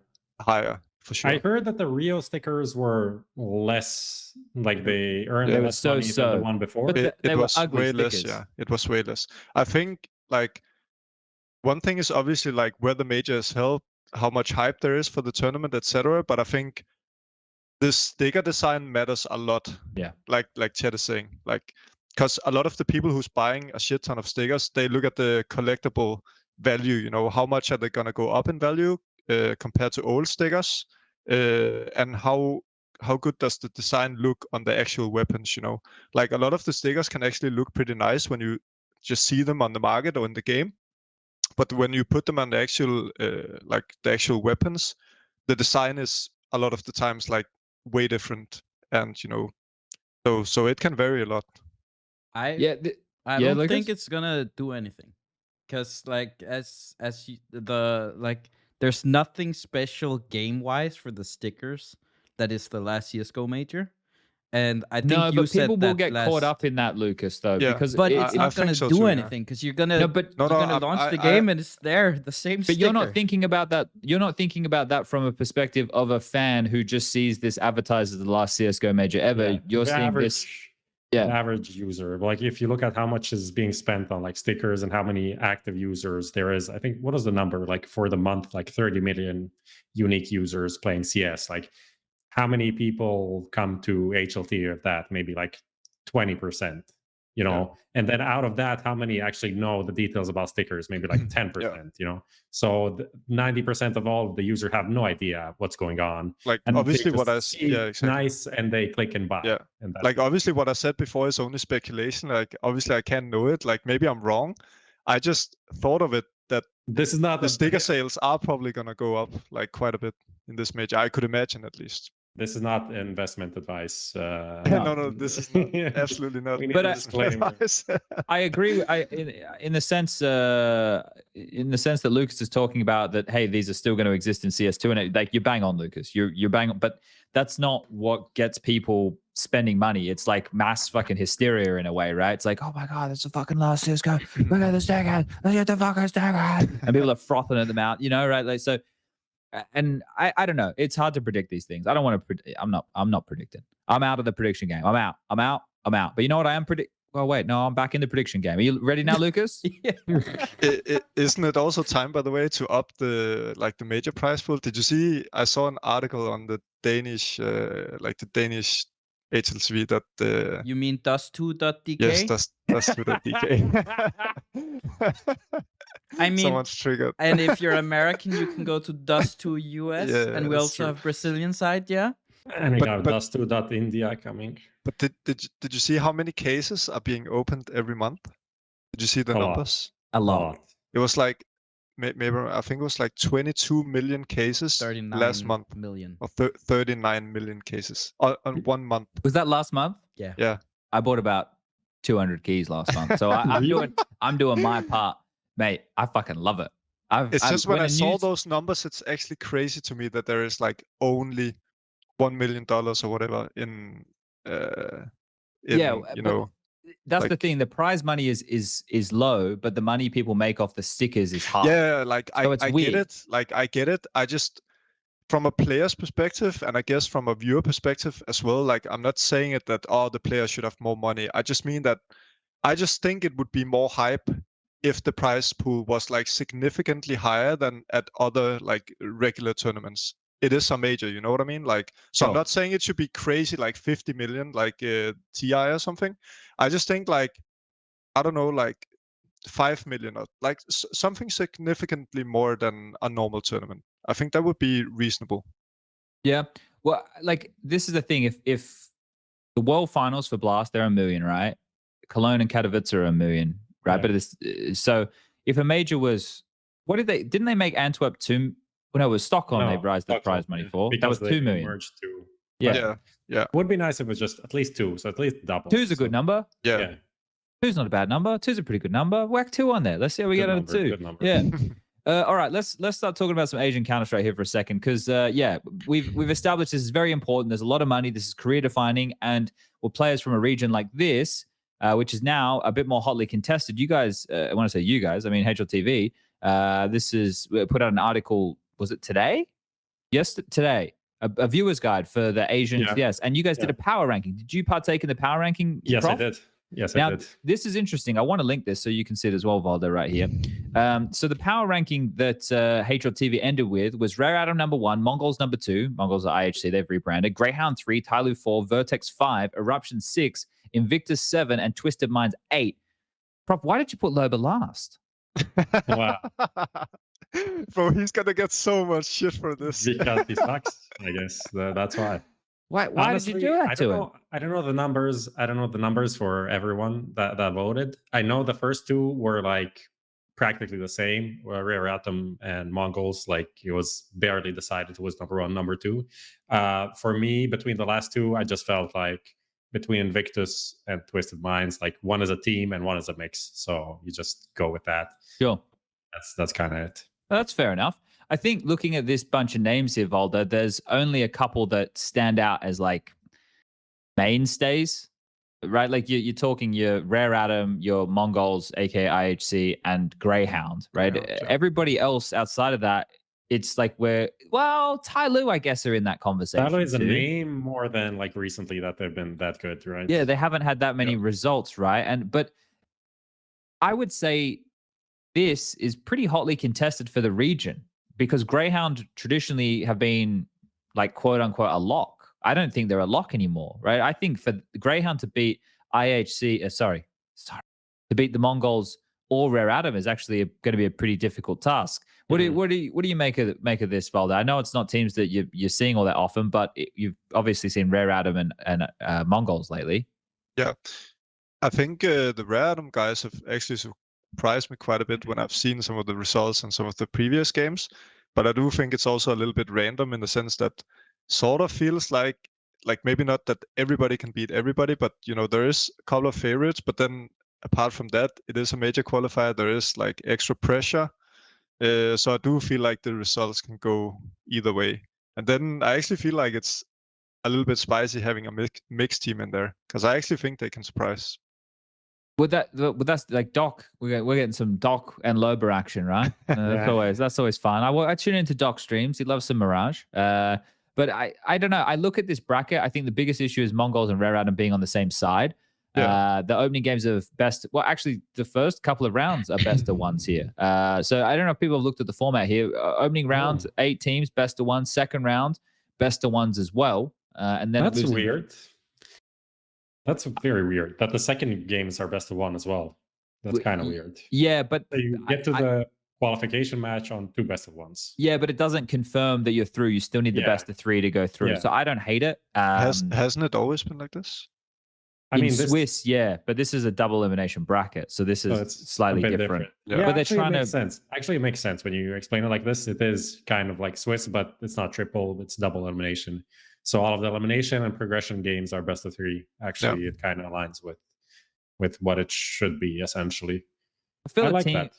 I feel a team like Eruption, for example, like they're another Mongolian team, right? I feel like they're a bit underrated on our power ranking. I put them like 4th, honestly, under Greyhound, and it's just hard to rank though, right? Like if we're going to be honest, the real conversation is between the Mongols, the Mongols, Rare Atom, and Greyhound. That's the conversation right there. There's other teams that could definitely upset or could sneak in or could beat one of these teams. I feel like all 3 of us would agree there.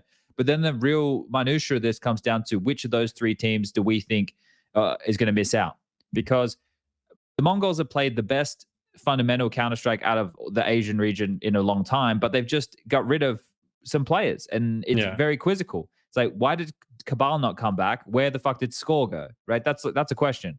And then you've got to worry about like Rare Atom, who had a good game against Liquid. Outside of that, what else are we really talking about here? Like, do they have enough staying power? I don't know. And then you have Greyhound who have like a plucky performance every now and again, and now need to do it against more regional opponents. And they definitely have the capability to do that. but they haven't taken a big scalp in recent history like Mongols or Rare Atom did. So then you start asking, does that even matter in this? Well, I guess not. You only have to beat the teams here. You don't have to beat any big dogs. So I don't know. I'm just like I'm looking at this here in my head. Bring up the tier maker, Lucas. Let's just look at some of these categories here. Fuck, I can't see that shit. It's lock-in, decent shot, dark horse, mech, and no chance. Well, I don't think that anyone is a lock-in. No. I think the 3 teams that are decent chance are the ones that we talked about, which is Greyhound, Rare Atom, and Mongols. And decent shot. Yeah, the one below. Put them at the one below, Lucas. Put them in decent shot. Yeah, bang, and then whack Rare Atom in. And then what are other categories? We have dark horse, we have mech, and we have no chance. Well, let's put Twisted Fate in meh. Twisted Minds? Twisted Minds. The brain. Where did I get Twisted Fate from? Was that a name Wally used to use when he... No, that was Twisted Tiffany. And now I'm really showing my age. You guys remember that? Wally, the Swedish player, the movie, Twisted Tiffany? Just me? Just to piss off Loba, put them in no chance, please. Just for me. Well, we need to make sure Prof is quoted with that, because that wasn't me. I put him in meh. He can drive up here from his Montenegro or whatever and say hi if he wants. Okay, all right. Yeah, well, he's in Mongolia right now. I think Vertex have a couple of interesting players. You guys remember Hazza played for LFO? Maybe you don't. He was playing with the LFO guys when they came over, and they've also got Malta. Malta used to play with the Renegades, aka now Greyhound guys. So he's kind of returning back to international Counter-Strike. That's interesting to keep an eye on. I guess put none of them are dark horses. Put everybody else in meh. Put everyone else in meh. No one's a dark horse. Isn't Tylo a dark horse? Okay, put Tylo in dark horse. There you go. How's that look? That's a good tier list. You didn't adjust according to my wishes, Lucas, please. Come on. The brain, the red thing. You want the brain down here? Yeah, Twisted Fate, man. Okay. Twisted Fate, the brain. Twisted. Bro, I have no idea. And I'm like Googling trying to figure out who's honestly, I have to say, when we opened this, I thought the hardest part would be identifying some of these logos. But this is it. This is it. All right, that's cool. Let's move on to the next one. Let's get into the Americas right now. We can't spend too long on Asia. I'm sorry, guys. There's 3 teams there that we know about, and then the rest, unless you're watching regional Counter-Strike, you're fucked. You're actually you're cooked. Okay, I just want to point out, Zonic got the fucking Twisted Tiffany reference. He DM'd me on Twitter with a laughing face. He got the fucking reference. He's keeping up. You guys, you got some more homework to do before next episode. I want you to watch every 1.6 movie ever. All right, let's get into American RMRs right now, because this is spicy. This one here is going to be blown wide open. I believe that Furia and Liquid should be locks, but I can see a world where they are not locks. Let's just mention that it's 5 teams qualifying, only from 16 here. So that's something to keep in mind. I didn't really play with the whole brackets and everything, but none of the favorites meet in first round at least. So I think obviously the favorites, Liquid, Furia, and then underneath that would be Complexity and Pain. Are these like the top 4 teams that we're kind of looking for? Yeah, but Imperial just beat Pain. I know it was online, but they still just did beat them. MIBR are in like 00 Nation, MIBR, Fluxo are all in a similar boat. Yeah. I don't know. Let's put Complexity in decent shot. Yeah, that's all right. Let's do that. Well, what do you think about because there's conversation at the moment about Furia and their approach to the game, maybe not being the best to win trophies and whatnot. What do you make of the Furia conversation? I think it's Furia has always been in a league of their own in terms of their play style. It feels like, you can hate it or not. I think it's, it has potential, but I just agree that it doesn't have potential to win tournaments. It's too random and it's too gimmicky at times. And I feel like if you just look at the results, it's hard to justify that they shouldn't make a change at this point. Also in terms of the philosophy, like the actual play style, how they play, I just think that it might be too ingrained in them, you know, with this like weird sort of like hyper aggressive, sending one man in to die kind of weird play style. Sure. But I do think they have really good pieces. I just feel like they missed that last part that could make them a true contender. Like even having like one hero run in a single tournament for some reason seems far away. For me, at least. Okay. Well, I was just reading some tweets from Gary. Gary's come on out here with some tweets about 7 minutes ago. I'm just translating them. That's why I was a little bit hypnotized, because I was hitting that translate button. Gary says, "Hey guys, unfortunately our team is stagnated. When this happens, only hard work and strong changes can help. It's what we're doing. Understand that more radical changes are limited at this pre-major time." Second part of the tweet. "However, we believe that the impact of these last few days can bring considerable advances to our team. Training is intense. We started profound changes internally involving technical and tactical aspects, and we will not stop. And finally, we've come a long way, and we believe we can go even further. I am grateful for constructive criticism, and I know how to separate personal hate. There will be no lack of attitude on our part. See you on Thursday." Okay. All right. You know what's curious here, though, is right now, before the major, before the RMR is the time where I wouldn't want to touch anything, because Furia should be good enough in their current state to qualify for the major, right? With how they currently play the game. Yeah. After that, if you come in and you like want to drastically change the approach to the game, it could, and people have it in the back of their head, and they're second guessing decisions in a pressure environment like we just spoke with the RMR. That could come back to bite them in the ass here. Yeah, you say that, but they also lost to EG Black. Oh yeah, 3 days ago, 2-0. So they got schooled by Junior, therefore more upward. So I think this is a response to essentially that, and probably like the community, the fans being like, "What the fuck is going on?" So it's kind of it's something that is needed from teams. I feel like, the not transparency. This isn't even transparency, but it's but just like hearing that something is going on. Yeah, I agree. From the team that they don't think this result was fine, and that they think everything is okay, right? I do think they're easily gonna make the major, though. I think they're gonna step up when it really matters. I think they have two good players not to. Yeah. So I'm not too worried.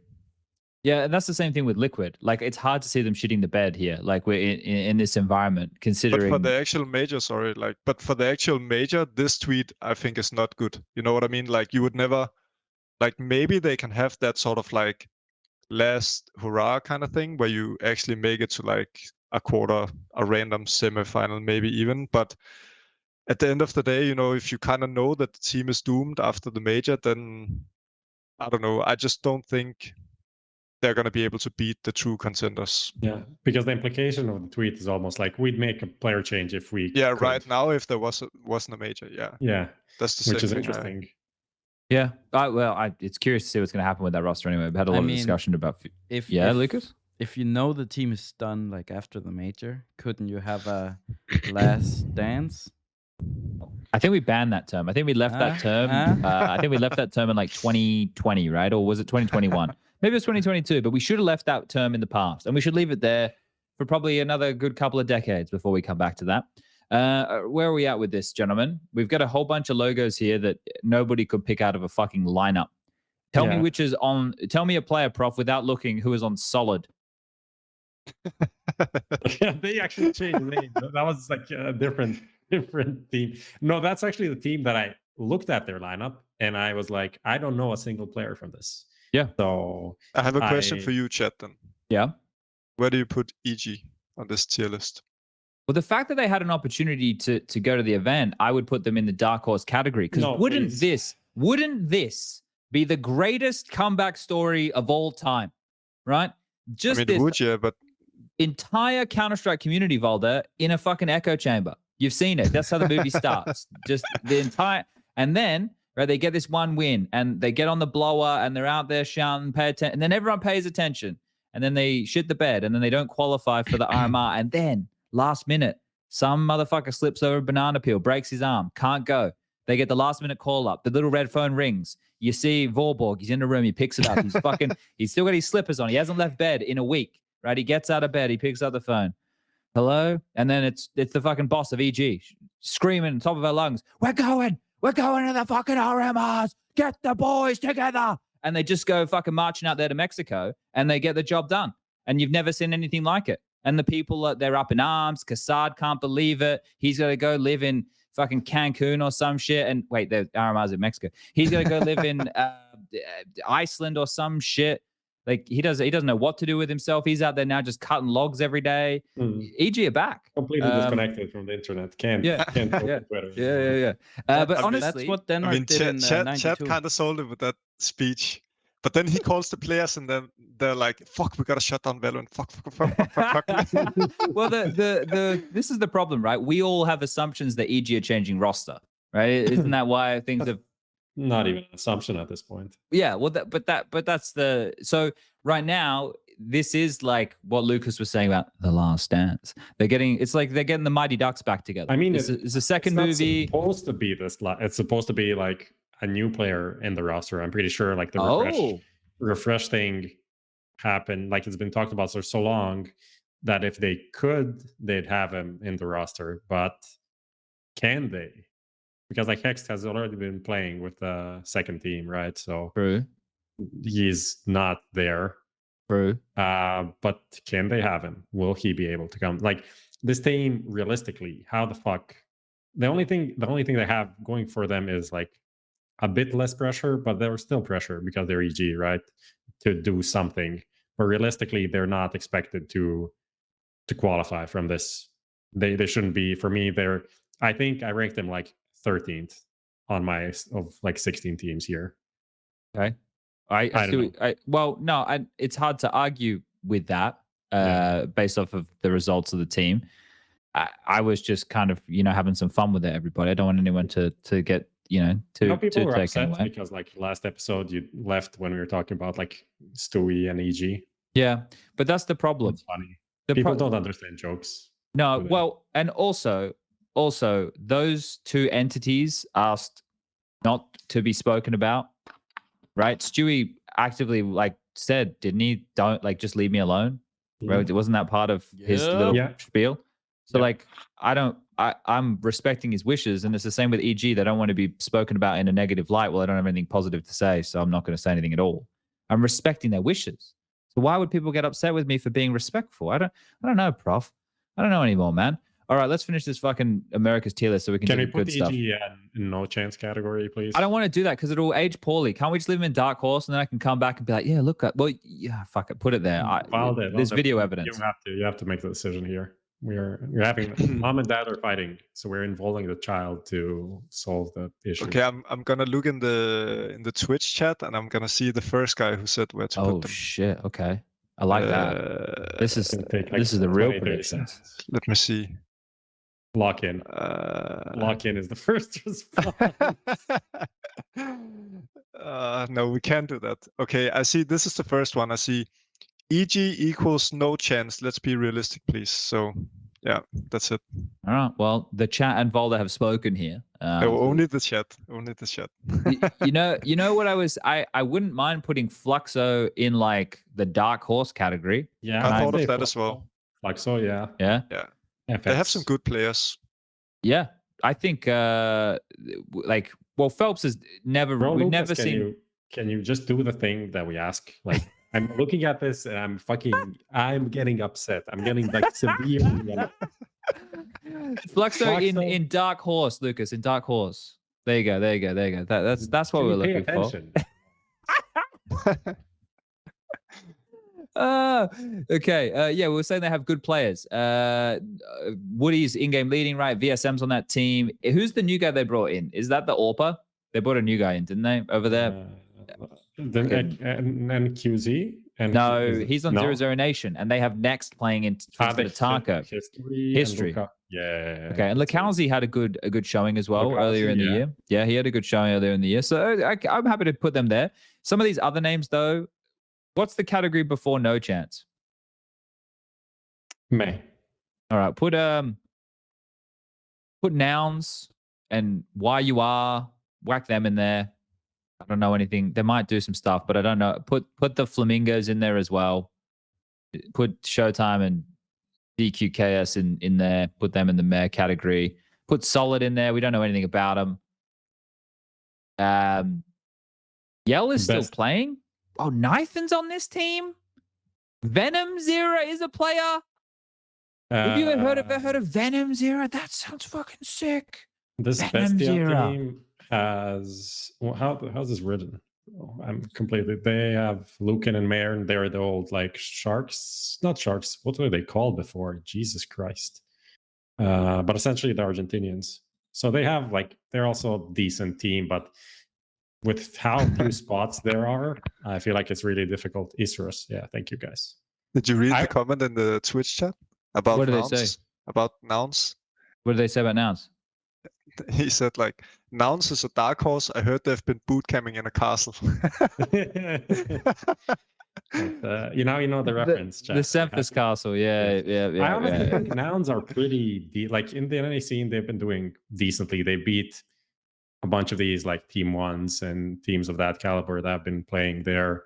So I think if we put in NA dark horse, that they would be all right. Be my pick. I'll take that. Whack him there. Marky's back. I remember a bit of B Wills. You know, let's do that for him. Let's put everybody else in Mare though, Lucas, and make it snappy, mate. Because we've done enough here. We've done more than enough here with the Americas. Last week I didn't even talk about America. This week we spent way too long. Everyone happy with this? Yeah. All right, let's get on to the good shit. Let's get on to fuck eating your Brussels sprouts, kids. Have ice cream for dinner. And if your mum, she gets upset about it, I'm sorry. All right, let's do the good stuff. The real good stuff. The European RMR, right? This is going to be Group A. We got Group B happening several days after Group A. Group A is where we're focused today. This is our only focus. We're going to come back. We'll do another episode. We'll talk more about Group B in the future. Let's focus in here on this fucking group of Counter-Strike because it is magnificent. I just want to, again, right? The other two tournaments we spoke about, they're like what it used to be like back in the old days. They're still basically the same shit. Slightly more competitive, but basically the same shit. This is balls to the wall Counter-Strike action where you have no idea which team is going to upset which team in a best of one on fucking Mirage, and they picked it and they lost the pistol, they force spot, they lost the first gun round, they're in a hole of 5 rounds, and this team is already 7-0 up. You don't know when that's going to happen, but you do know you're going to be the edge of your seat when Captain Kurt Carr from fucking Bait is smashing against FaZe, and the score is like 14-14, and then it's 16-14 to FaZe somehow. But you're all amped. You're all jacked. You don't know who these players are. You barely watch them. And you're tuning in now for LAN, high-intensity Counter-Strike with the last CSGO major run by Blast on the fucking menu. This is Counter-Strike. This is what it's about. This is what we're excited about. Your sticker will be in the fucking game if you win here. There you go. Now everyone's fucking hyped. Let's go. Virtus Pro, MOUZ, FNATIC, NAVI, FaZe, Sprout, Bad News Eagles, Bait, Viperino, not fucking what I was calling them last time. Viperino. We'll get the name right. Viperino. Into the breach. 1 win. Boomich is back, boys. Apeks, GamerLegion, OG, Falcons, Soul. This is Counter-Strike. Can we do one each? Like, yeah. We just go in a circle. I pick one, then Valde. Yeah, and we can maybe give a little bit of rationale why. I like that. Yeah, All right. Yeah. Well, let's start with our guest, shall we, Prof? Let's start with Valde. We'll give him, he can pick any name. I actually thought we were going to do both groups. I actually did a little bit of prep before I came on the episode, just for actually both groups, but I'm just going to do Group A now. So, like, if we have time, we might do the second one as well. We'll see. All right. But I think, okay, I'm just going to be boring and start out like FaZe. You can put them in, like, what was the top category? I can't see. Lock in. Yeah, you can put FaZe there. I'm going to be boring. No, but that's like, fair. Just like overall, I can say like on my sticky note here, I put it that Group A has what I call like 6 really good / elite teams. And I picked VP, MOUZ, FNATIC, NAVI, FaZe, and OG as like the good teams in the Group A. And then I picked like 3 underdog teams who I think can make it. And that's like BNE, GamerLegion, and Sprout. And then you basically have the rest. Obviously, there is always gonna, like, you can bet your house that there's gonna be upsets because it's the major qualifier, but that's like that's the overall sort of like tier list that I made. Obviously, like I know some people are gonna say OG, blah blah blah. Like I just think I went from like a name, like sort of like a name reference standpoint. Obviously, I'm not saying they should be locked in because I didn't do the list from this like tier list kind of thing. Yeah. It was just like an overall when you look at the names and compare the two. Yeah, exactly. Like who should go through. I think I can agree with most of them. Maybe the two are OG and Sprout, which I think we can discuss about. Let's just get rid of some of the obvious ones. So FaZe, NAVI, MOUZ, and VP for me are like hard locks. Like these teams with the caliber of Counter-Strike they play and where I put them in World CS, they should be able to weather the storm of a couple of close best of ones against a plucky underdog team. Like I look at all these teams. VP, no matter who they play, good luck getting in here. It's a fucking chastity belt with like there's no way in. Like you're not fucking getting in, mate. Best of luck. Give it a crack. It's 14-14 and you think you're about to qualify for the major and your name's Saw, get fucked, right? Like, well, you're not going. VP will not allow it. They're saying no. Navi, well, we know how massive them and FaZe are. They're in the same. They're just too high caliber. I think I don't see nerves getting a problem. I don't see any of those things being an issue. And for MOUZ, I think they play a well-rounded brand of Counter-Strike. I think they're a very smart bunch of young, hungry fraggers. These kids all work hard. It's very clear in the way that they talk about the game. And their approach to the game was built on quite default heavy. And now you're seeing more evolution come into that and players come into their own. So I think that those four for me, put them in a nice little bow. It's a bouquet for the major. They're looking nice. They're a lock-in. They're a lock-in. You like that, Prof? Yeah, I love that. And now we can go to the other side. And there is only one team that I'll completely write off, and that is Viperino. They should go no chance. Like they have. Oh. They've been like they're a huge underdog to even be here. Since qualifying, they have not done anything. So, and I'm looking at the results, and I'm writing Viperino in the search. Man. So, unfortunately, the UK lads. I'm not giving them a chance. Nothing. Not giving them anything. Should I read some of the results? Just they lost to since beginning of March. They lost to Let Us Cook. They had some good results. They beat LDLC. Then lost to Into the Breach, Havu, Heat, Domination, Big Academy, Partizan, Young Ninjas, Ecstatic, K23, 500, Iron Branch, Blink, and ENCE Academy. All losses. Okay. Well, moving on. Into the Breach, Prof. Where would you like to put them? I think they're on the lower tier. The lower tier. They are on the lower tier. I wouldn't really expect them to qualify, but they're not like they could get some wins. Like most of these teams have been playing online, playing against each other. A lot of traded series among Into the Breach, Apeks, Falcons, BNE.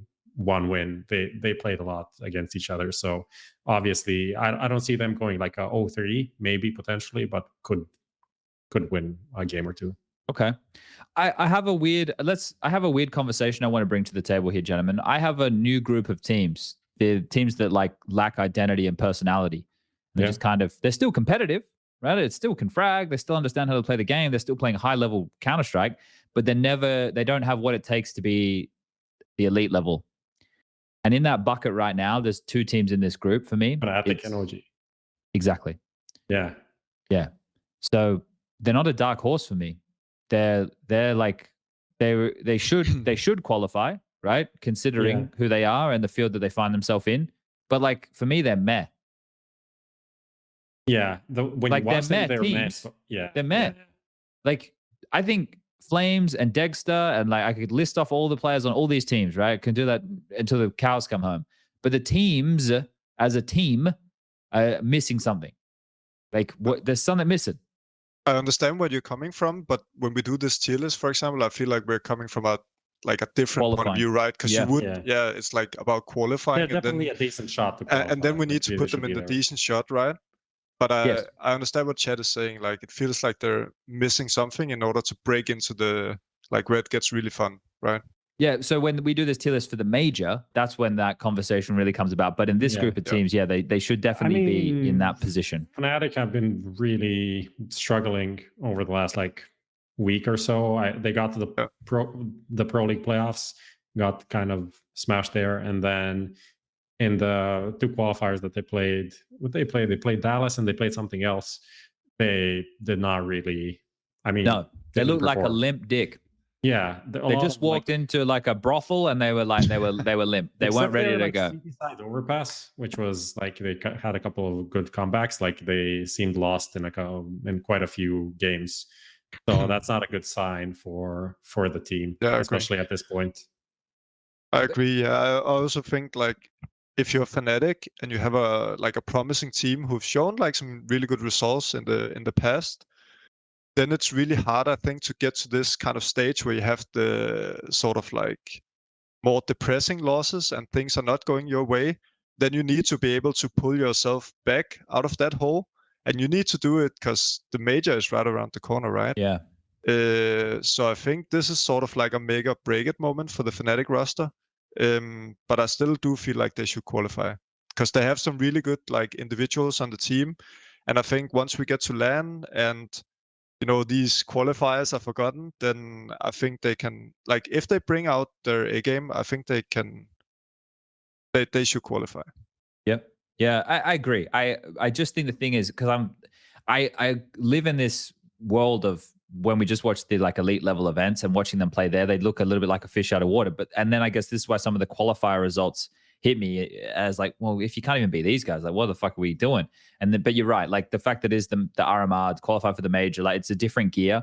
Like it feels like it shouldn't be, but of course it is, right? Like we're talking about, we've already hyped it up. We understand the level of importance of this, and these teams in their position should both be making it. That's the thing. We're even considering that for OG, even though Nico was playing in place of Nexa. I mean, it's been long enough now. I mentally wrote them off when this. I thought they were going to struggle more. Honestly, like they've been beating. They have no aspirations to like win a tier 1 tournament right now with Nico as like the stand-in IGL, but they have been doing more or less what they've expected doing before. To do. Yes. Literally doing what they've been doing for qualifying for tournaments, beating all of the tier, I don't know, 3 teams, tier 2 teams, everyone below like the top 20, they've been beating consistently. So you can't really fault them or expect them to not make it through this field. It seems like a locking. I feel like these 6 are pretty safe. You know what's crazy? Like you look at OG. So they beat like in the Dallas qualifier, I think it was. They beat Sync, which was the Estonian team. Is it Fates? I think FEJTZ. Anyway, then they beat Godsent. Then they beat FNATIC, and then that game against Cloud9. Like Nico was actually playing really well on Mirage in that game. Like he was having lots of good multi-kill rounds and stuff. So yeah, they're kind of still just treading water. They're in the same place they were, which means normally we would say that there's a chance for them to qualify here. So all right, let's leave them there. How do we feel about all these teams in the next few categories? Like for me, 1 win is a pretty interesting team. It's Forrester, right? It's Forrester, Boomich, Nickelback, in-game leading. They've got Travis, and they have Deco, right? It's a pretty interesting roster. There's some experience littered in there with like some good prospects. Like Deco's still a prospect in my mind. Forrester is more proven in that, and I think Hooch is coaching too. So for me, I would have a discussion about putting 1 win in a dark horse category. Yeah, I would say so. Even though I don't think they had any huge results, I think the name value is there to make in this type of event. Yeah, especially on LAN, it's these type of players. I feel like they can turn up and show. Maybe Deco not. I don't know. We haven't really seen him on LAN that much, except the last RMR. So he is maybe the question mark. But overall, the rest of the team is there to play. I would say dark horse for me too. I would look at this, right? And Valde, I'll throw this one your way. Because this is just a full Russian team who with good pieces, or a discussion of a couple of good pieces. I could see if you just like, let's say you're in this environment and you went and you had a Danish team and you had you and like 4 other good Danish players who we all went, yeah, these guys are pretty fucking good. Like they can frag. There would be a conversation that you could qualify at an event like this on any given Sunday. Do you feel that with 1 win, or do you think we're maybe overblowing this a little bit? No, I think it's fair enough, especially since the 2 first games are best ones. Like I feel like that always favors the like sort of like the upset kind of teams, because you can get to a 2-0 if you win, you know, a couple of best of ones. Yeah. So, Yeah.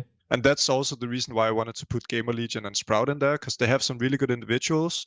And I feel like a team like Sprout, you know, they've been having a rough time with all the stand-ins and playing with coach and all this kind of stuff. So I feel like regardless of what you think of ESEA as a player, and you know, he hasn't been playing for a long time, I think just the fact that they sorted out the in-game leader situation now probably put a lot more what do you call it, like the team is probably Bit more much synergy. more, yeah, like way more synergy and probably a bit more relaxed now mindset wise, because you know the roles are sorted out now. So I feel like they are also a dark horse, because I think they have a good coach and they have a solid foundation. I just think the individuals sort of need to turn up, and that's more of like the question mark for me. And same goes for GamerLegion. They've been playing for quite a while now as a team, but they also have some really good individuals. You saw it also at the last major where they sent out G2, but they also have some weird moments where they lose games they're not supposed to. Maybe a couple of the players is choking. I don't know. They're still in the dark horse category for me, at least. I'd agree with that sentiment. I'm okay with GamerLegion, but I feel like Sprout, I can't let You want to put them as meh? Yeah, they've been really bad. Like they haven't honestly, been good, but this is the thing, right? Been like really bad. This is where I'm looking at this. I think you could make an argument, and I don't know if this is a case of me getting soft or what, but like I feel like Apeks could be in that same conversation as with the Sprout. Right? But the thing is, you have to look at the teams below them and tell me who you need to put above them. That's the problem, right? BNE, for me, I would almost put them like towards BNE decent shot. Yeah, BNE is the same for me. BNE is the same for me, yeah. So I'm not too sure about. So is a mech. So is a mech for sure. It's the same for me. But Falcons are a mech for me as well. But there's the same conversation I just had about one win. Like we've got some really good players here that if they have a hot event and two good best of ones. Yeah, just talking about Sprout, I would put all of these. I'd put like one win, GamerLegion. I'd even put SAW above them, right at form-wise right now. Like I think they're really struggling with Xelo and all right, so Lucas, put Falcons in meh, put Sprout in meh. Yeah, okay. I would. Can we put Bait in Dark Horse? Just because. Well, they almost made it last time, didn't they? Yeah, they were pretty close, and this is the thing. Like they finished second. Oh, this is ESEA Advanced. Well, forget. But I also feel like there is something about like the Eastern European playstyle when you play these kind of like major qualifiers. I just think their playstyle suits these type of environments really well, because they have that kind of like don't give a fuck playstyle, if you know what I mean. Yeah. Which maybe a team like GamerLegion doesn't have. You know what I mean? In these like crunch moments. Yeah. The thing is, if it was, I know what you're saying. I would amalgamate so many of these teams. Like I would my bucket, right? Like put Apeks in meh as well for now, Lucas, just so it's all together. But realistically, I would have one win, GamerLegion, Bait, into the I don't know about into the breach. I don't know about the Falcons, Sprout, and Apeks. So one win, GamerLegion, Bait, Falcons, Sprout, and Apeks, all in the same category. But I wouldn't call them all dark horses.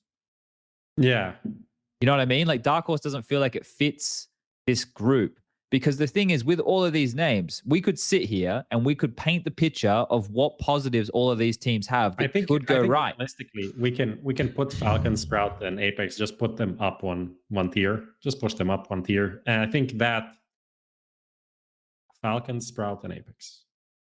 And we change the name.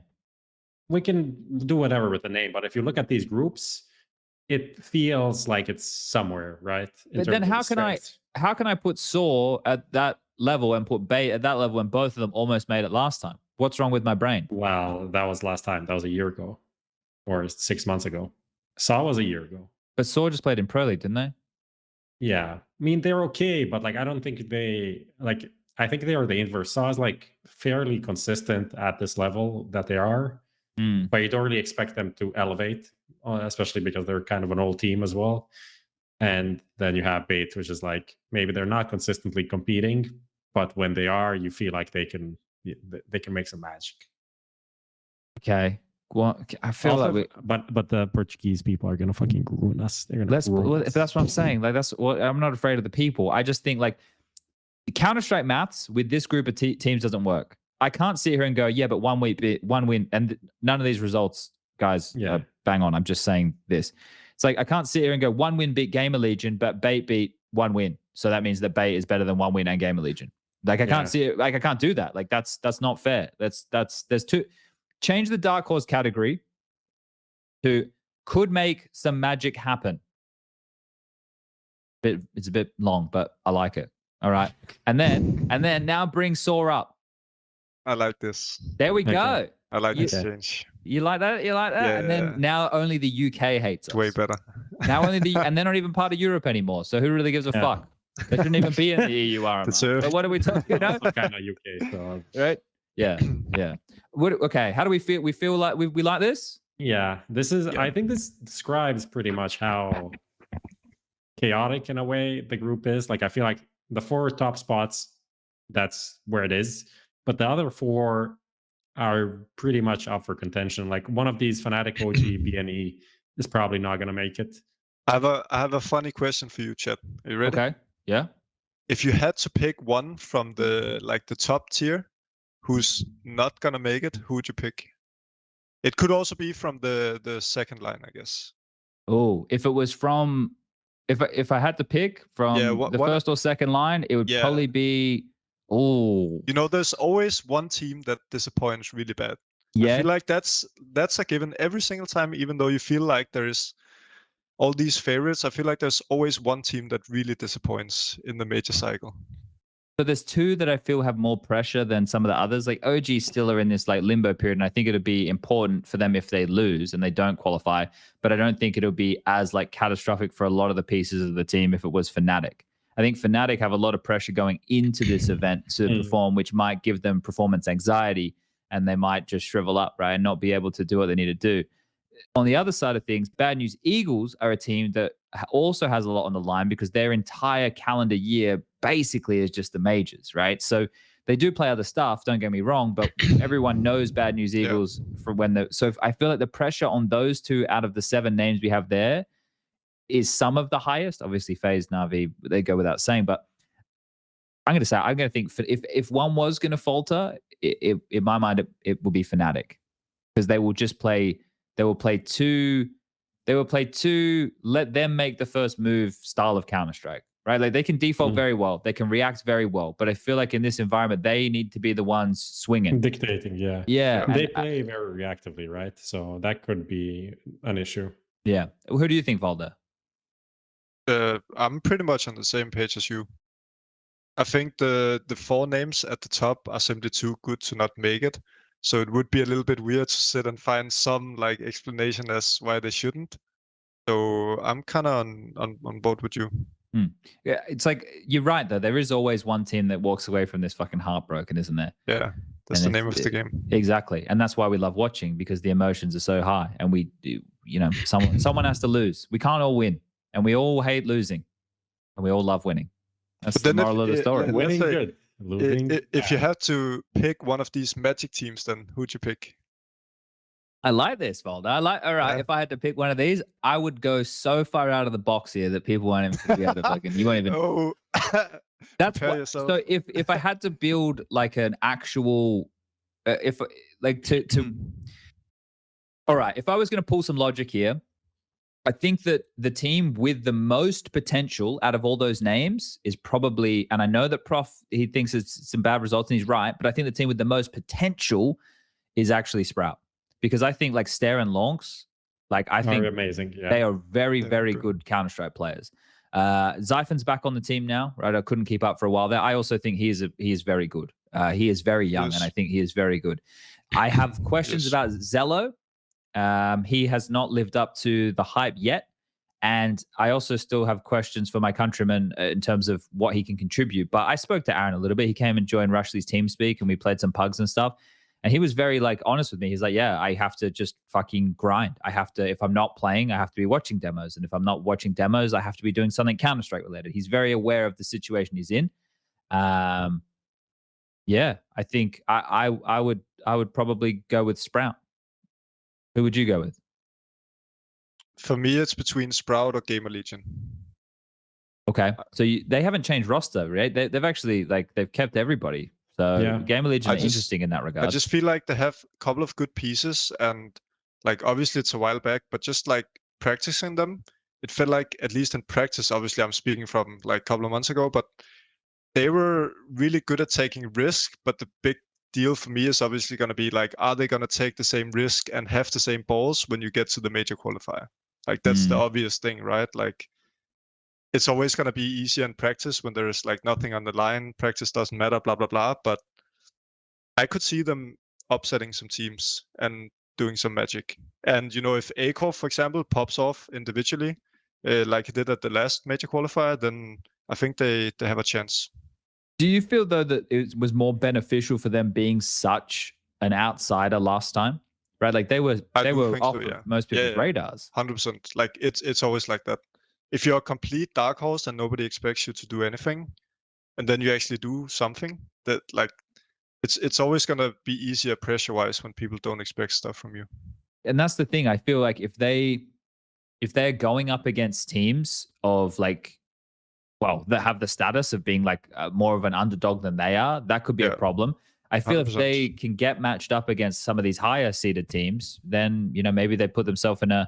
I feel like they're one of those teams. They're one of those teams where they actually, the better the team is they're playing, the better they are also playing. If that kind of makes sense. Play to the level of their opponent. Yeah, and then it's a bit random if they face someone at their own level, whether they make it or not.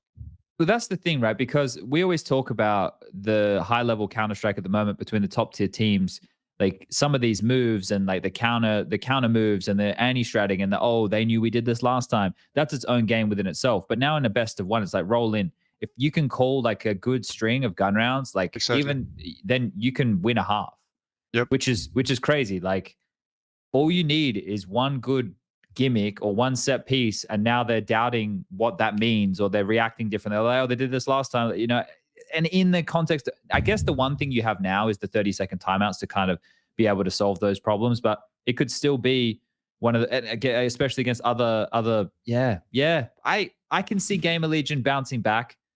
It's just for them, it feels like it's been so long between drinks. Like that success they had last time. Same with BNE, I guess. Like the success, it must feel so good at the time. And then the 6 months between the majors of fucking just online Counter-Strike. Man, that feels rank. Oh, just to think about that really does suck for them. Okay, Prof, you got anybody in that category? Yeah, I would lean towards GamerLegion for me, but I'm also like I have this like 1-win feeling. I have a feeling. Okay. I have a feeling. Do you think they're gonna get flown on a private jet this time? Didn't last time they get flown on a private jet? And the jerseys were big. Remember the jerseys they were wearing? Was that 1 win? They were like fucking tents. Lollipop was wearing them. They rolled up the sleeves. I think so. Oh yeah, it's true. Yeah. I remember those. Oh, that was fucking wild. Do you guys want to do Group B as well? Yeah, well, he said he did prep for it. We may as well. Do you want to do it, Valde? We need to. Yeah, if we can do it. Yeah, all right. Let's do Group B. Let's do it. Yeah, all right. This is the problem is we've just given ourselves the harder group now. So we've really just flew through this one, but let's see how we go. All right. I'll bring up. Oh, you don't have the logos. That's well. I guess we can just talk about it, and we can do the like ranking next time. Like it's all good. Okay, so I'm going to read out these names, and we got Valde here. We may as well get his thoughts on some of these. Now, we know what he's going to say about ENCE, but we've also got Heroic, Cloud9, Big, Vitality, NIP, Spirit, 9, G2, Eternal Fire, Astralis, Monty, iNation, Aurora, FaZe, and 500. It doesn't take a lot for me to connect many of these teams together to be like, holy shit, this is going to be this is going to be a cage match. Yep. Yeah. I feel like oh, sorry, you can go first. Yeah, I'll just have a quick note. First of all, I think the group has better top teams because they have both. They have G2, they have Heroic, and Cloud9. G2 and Heroic, like I'd say, alongside FaZe, are the 3 best teams this year. So they have 2 of them. Vitality and ENCE are then next, I would say. ENCE just improved. Astralis improved a lot. FaZe is on the rise. Spirit is always dangerous. Yeah. Big is big. Okay. Now this is not the 9th team already. So we're already more than half of, the group more than that is going to qualify. Eternal Fire, always dangerous. NIP have been struggling a shit ton, but they're still decent players. Really good players, yeah. So that's what is that? 8, 9, 10, 11 teams. And then after that, you have 3 teams that have been like grinding online and winning a lot. 9, Monty and Aurora. Yeah. So Yeah. 3 of the best like online teams are also in this group. And then you have 500 and iNation with Croatian representation there. Literally no fucking chance they do anything. Maybe they get 1 win. Maybe. 500, like, I think could win a best of 1, like on overpass if someone's crazy enough to. I mean, they're 36th in the world. Like, they're also not a bad team, right? They have It's some good fucking individuals. Insanely stacked. It's insanely stacked. Like when I looked like, at the Group B as well, I checked like in Group A you only have 6 top 20 teams. In Group B you have 10. That's insane.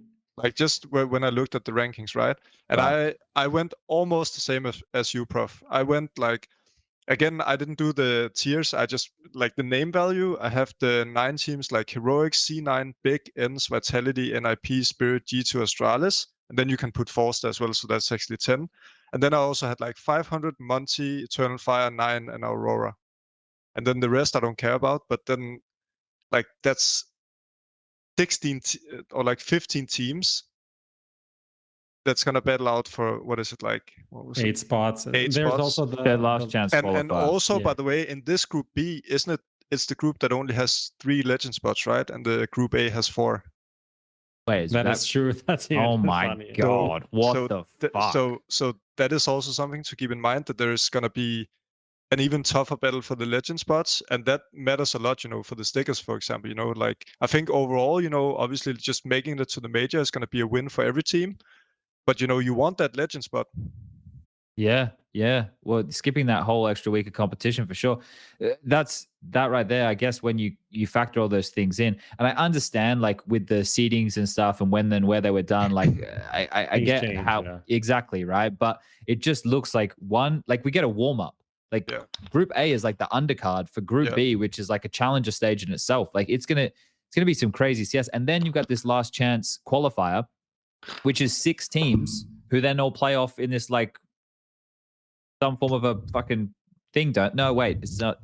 No, it is 6 teams here, but they're playing off a 4th to 6th deciding matches, and then for first place, it's three teams. Is that what I'm looking at here? Like this group is gonna be fucking crazy. I feel like. Yeah, well, I don't have a very easy time listing 8 names here. I am struggling a lot. I would like to like if we had it like before, my locks would be Heroic, Cloud9, D2. I feel like Spirit as well. I think they're gonna be really. Yes. They've been a bit shaky recently. Yeah, haven't they? but I feel like they're like also based on the last major, but didn't they make it to top? Was it top 4? That was Antwerp and Rio. They made it top 8. Top 8 or top 4. Anyway, like I just feel like Spirit has really good individuals and a really good like base level kind of game. So I think they're gonna make it as well. Yeah. And then I also think Saiwu is gonna carry Vitality to a spot. Well, I think Not so controversial, but yeah. No, that's the Vitality. If Vitality like out of all the teams, obviously because of the French connection, Vitality are the name that would probably be gutted the most, and the team would probably also be gutted internally if they don't qualify here. And their opening game is against Astralis. That's a fucking spicy meatball, right? Yeah, that is spicy. It's kind of fun that's the opening game right there. We get all those storylines. You get to like because the opening games are going to be determining a lot of this. I'm just looking at a lot of it now. Like Cloud9 Fours is an opening game. We had that just the other day. What else we got here? Spirit Aurora, that could be a fun one in the server. 9 versus G2 is a good test for G2 out the gates. So there's a couple of bigger fixtures right there. Big get iNation in the first game, and that's going to be a test to see like kind of where Big's progression has been at. I was watching some Big the other day. They're doing a bit more secondary AWPing. I saw Faven whipping that bow out a bit more. This is the thing. Like, there is so many factors within this fucking group that you could discuss. It's crazy. Like Eternal Fire, now that now that it's just Madja back calling the shots. When we saw them last time, we were like, oh fuck, they can get a couple of upset wins. They're pretty good at Anubis. There's a lot of things here that we're not going to make anybody happy, Prof, if we actually do a tier list for this group. We'll upset everybody. We're going to upset the whole world. Yeah.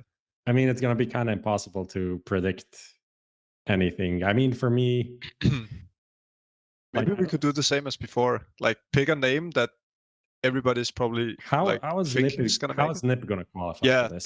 that How was are they going to qualify? that was the first thing that I was thinking. They're as the well. biggest name that is like the lowest rank, and I feel like also just the names on paper. They actually have a pretty good squad, right? But they're just somehow not playing well. Yeah, their performances are nowhere near what you would expect or what you need to qualify, in my opinion. But the way they're playing now, I think you could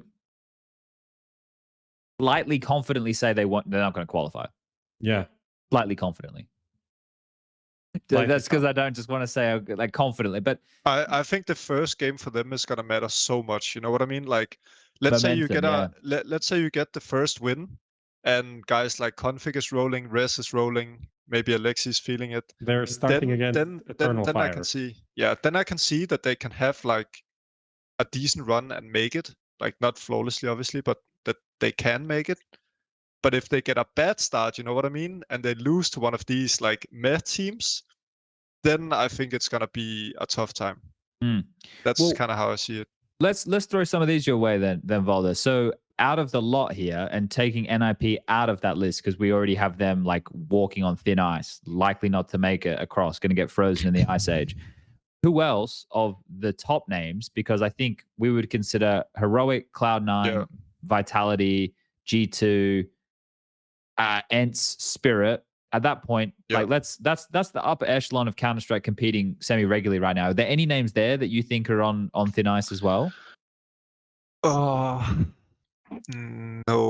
I think actually a team that has a lot on the line, kind of what you said in the other group, is probably a team like Astralis, actually. Because, you know, now they just had a good qualifier, right? So it would really be a major setback if you fail to qualify for the major. Yeah, okay. I see that. And also, you know, the qualifiers in Denmark and blah, blah, blah. So I think they're going to have a little bit of added pressure. But, you know, again, in this group, there is no easy games, almost. Yeah, no, that's bang on. I think I think Big have a bit of a, like, I'm not trying to besmirch iNation by any means, but like if you were Big, you've fucking dodged a bullet with the teams you could have had in your opening round, right? Like the fact that this Who did they have? They have iNation, Big versus iNation in the opening game. That's so a really good opening game. Yeah, right. That sets them up quite nicely. Heroic have 500, whereas but isn't it sometimes like, I know in these groups, for example, where there's a lot of tough teams, sometimes I just remember from previous tournaments also where it happened to us or other teams for that matter, where, you know, if you win the first game, it actually ends up being worse for you because then you can lose. Play harder teams. Yeah, exactly. Yeah. Then you'll play harder teams throughout. And I've just seen some bracket draws where a team has been like 2-0, then they lose one game, and then they get like two hard as fuck teams in the next two games because maybe there was a couple of upsets. MOUZ, that one year. Where they just had 3 insanely hard opponents in a row. And then, like, obviously it's kind of random, but I just know it can happen. So you're not in any way safe, even if you're like 2-0. Yeah, that is the scary thing with Swiss, and it like that's the problem. Like you could do the right things in your matches, but if other teams fuck up, which is, again, there's no easy matches here. But if other teams have upset losses and like real stark, like if Heroic lose to 500 in the opening game, well, holy shit, who knows how deep this fucking rabbit hole goes, right? Like. Who knows how crazy it could become? There's gonna be upsets. But you know what I mean? Like, imagine like you say there, like, let's say you're 1-0, right? Then you lose to a good team. Fair enough, you're 1-1. Then you get a hard matchup, like you get Heroic or something in the 1-1 game. Now all of a sudden you're a good team, and maybe you're 1-2 backs against the wall, and now you gotta win like 2 best of 3s in order to just qualify. Like, that's a fucking tough position to be in. Yeah, no, you're right. It is, and this is a very scary group. I can't even imagine. So you're Cloud9 right now, and you're going into the Lion's Den. Maybe playing all this online Counter-Strike prepares you a little bit better. Yeah, because you're literally like stooping to the level of this of the average like top 20-ish team, right? And you're having to swat them away. You have like on your way to 165k, you have to beat some teams that might just have a couple of pocket strats, and that could happen here. Right. And I think that for them may be beneficial. Big now going back to the drawing board and having to play a lot more online Counter-Strike. Maybe that helps them out here. Because for me, they're not a team that I have locked in. They're a team that I have a shot. I wouldn't even say a decent shot. They have a shot. I'd give them more of a shot than NIP. But yeah. I wouldn't say that they're a lock-in, considering some of the, like, dude, Aurora were on that beastly form. But then you look at some of the names in this Aurora team, and when FaZe were around at the RMR last time, I remember some of the younger guns, they struggled to nut up when they needed to, right? Like they didn't have the tenacity to get across the line. So for Aurora online, sipping on their Coca-Colas, right, they probably are the 35 best team in the world. But on LAN, against some of these fucking absolute juggernauts, you got 17-year-old Latic here. Like, either he's going to be the next big thing, or maybe he doesn't perform to the same level as he normally would, right? So this is where that LAN conversation will come in for some of these names here. Oh, by the way, do you know, is there going to be a crowd? Because I remember they talked about having, like, didn't they talk about having a small crowd at the, like, how is it with the crowd for the RMRs? I don't know if there's a crowd. I haven't heard anything about a crowd at all. I don't even know where they're playing something, it from. but it's like some weeks ago or something. I think they wrote something that they're exploring. Yeah, they were exploring something, right? And stuff like that. Okay. The group stage of the major. I don't think anything's been announced yet, though. All right. So RMR is just like full studio. Well, I don't know. My assumption, right, is that it's going to be from their space in Copenhagen, right? Because they have in The some studio, yeah. So that is my assumption. I don't actually know. I did see Simple put a tweet up of his setup, or maybe it was an Instagram story. I'm not sure which one it was. Could have been either. But it looked like it was from the standard hotel that they stay at every time. Yeah, we go to Copenhagen for an event. Right. So I don't know what that means in the bigger scheme of things here, but yeah, I know. No, it's going to be some long ass days. That is what I do know. These are going to be long days of Counter-Strike, and hopefully some really good Counter-Strike. And yeah, I am really jazzed for this, right? Like, it hasn't dawned on me until recently how important this, like, I know we can't make money. Well, I think that's bullshit. I think there is probably a way to make money off of this in the future. We just need to think about it differently. We need to work out how we frame it. We need to make sure that we, as the Counter-Strike pundits, are pointing out to the world how fucking important this event is. Like, this is it. Like, this is the biggest thing for a lot of these players, making debuts, playing against tier 1 teams on LAN to qualify for a major, which is why we all do what we do. Like, the major is the top of the mountain. We don't just say that for words. Like, if you win a major, you've achieved something that not too many people will have the opportunity to do. And you've beaten other people who are spending their entire life grinding the exact same thing you did. And just to get to that stage from here is huge. Like, this next week or 2 weeks of Counter-Strike, people's dreams, right, are either going to be made or they're going to be broken. And we will see tears, and we will see heartbreak, and we will see elation, we will see joy, we will see euphoria of winning. And I can't fucking wait for that, because this is Counter-Strike boiled down to its raw form, right? Everybody had to qualify to be here, right? You either were brought into the RMRs based off your performance of the previous major, or you had to run through open or closed qualifiers to get here. And this is it. This is no more, oh, you have a contract with us, so you get invited to our event. None of that bullshit. This is what it used to be like. This is what it was like before the world came to a fucking crashing close, everybody. Remember this moment. Remember this moment, everyone. All right. It was a good moment. Everyone enjoy the moment? Valde looks like he's enjoying the moment. You like... Was that a bottle? Or... I threw a lid. Oh, okay. Yeah. Well, we're going to put a lid on that. Right now. Yeah. Move on to the viewer questions and the show. Let's do the viewer questions. Lucas, roll the bumper. No, wait. I want to make him roll the bumper. I want to see if he's paying attention.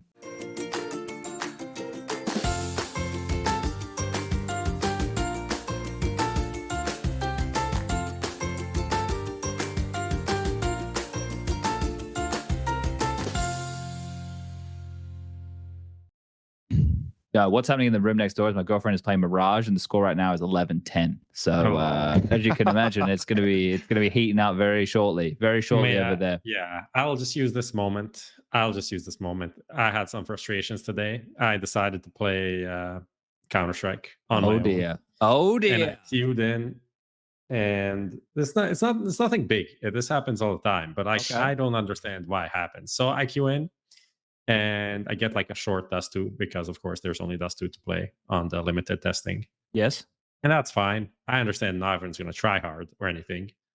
But I start playing, we're T-side dust 2, and I'm like, hey guys, nothing. Silence. Complete silence. Okay, cool. I'm like, okay, I'll see what happens first round. Maybe they're all playing together. No one's doing anything. 1 round, 2 rounds, 3 rounds, 5 rounds. Nothing has been communicated in this game. There have been no communications. And nothing is happening. People are just like wandering, almost like sheep. It's not even like bots. Bots go towards the bomb site. It's like sheep, just like wandering around, seeing like pathfinding, pathfinding 101, going into walls. Like, why do people play like this? Why is this a thing? Like, where is the joy if you're just gonna be like walking towards long and then like staying there and taking like an aim duel that you're not gonna win because it's like awful, and maybe even if you win it, you're gonna lose the round because you're not doing anything. You're just wandering around. Sure. Literally 5 rounds killed completely my will to play Counter-Strike.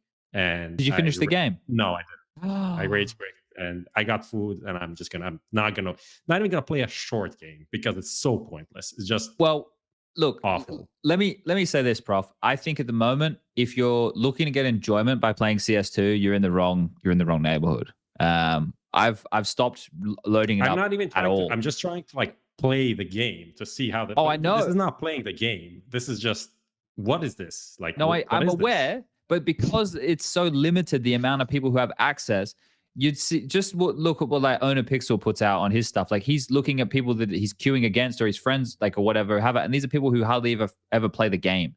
Yeah. Like, this is such a wide net of people who have access to it. You have people that I would just call a fucking bot. Like, you have people just botting out, just like full bot mode, bot brain. Like, it is what it is. That's why I will not be opening CS2 again until a new map is added to the pool. Because at least on a new map, I could try some stuff. On Dust 2... Dust 2 is awful to play like T-side alone. It's just awful. It's just awful. Did they say anything about when they're going to release more maps? No, I have no idea. Nothing, right? No. So we're in the dark about that. I'm hoping... I was hoping it was going to be a week, and they go, all right, new map now. We'll have Mirage or some shit. Like, I can't do it. Because, like, I can continue to just test and check different things of the game, but I want to put them in practice to see how they function on an actual competitive map. Right, and see how it works. But yeah, let's get into these viewer questions, Prof. Okay, people are upset. What are they upset about? That I'm too old and too cool and too handsome, I guess. Okay. There's this question. This is going to be the question of the week. We don't have a lot, but I like this one. Actually, this guy asked 2 questions. One was, out of the orgs you played under, which was your favorite and why? And also, who was your favorite teammate? This is from Bartek on Twitter. Okay. I'm just going to rule out ENCE just for the sake of it. Yes. Easy answer. I think it's... I think I'm probably going to say early Heroic was really cool. Because, we basically created that organization out of nowhere. We literally created it along with the owners. So we went from not having anything, just playing at home every day, to actually having, like, being one of the first to have a literal office where you could go in and play every day. You know what I mean? Yeah. So I felt like that transition period in like early 2015, 2016 was kind of like where I realized as well that this could actually be something that you could make a living from. So yeah, meeting a lot of those people there. Obviously, we also shared office with the old Astralis team back then. So that was also really cool. And we just met in general a lot of cool people there and had a lot of fun times. So I think it's going to be my early Heroic days. Okay, nice. What about the teammate? Favorite teammate, was it? Yeah. I think... I actually had a lot of good teammates. I think Flames was a really good teammate. So I think I'm going to pick Flames from OG.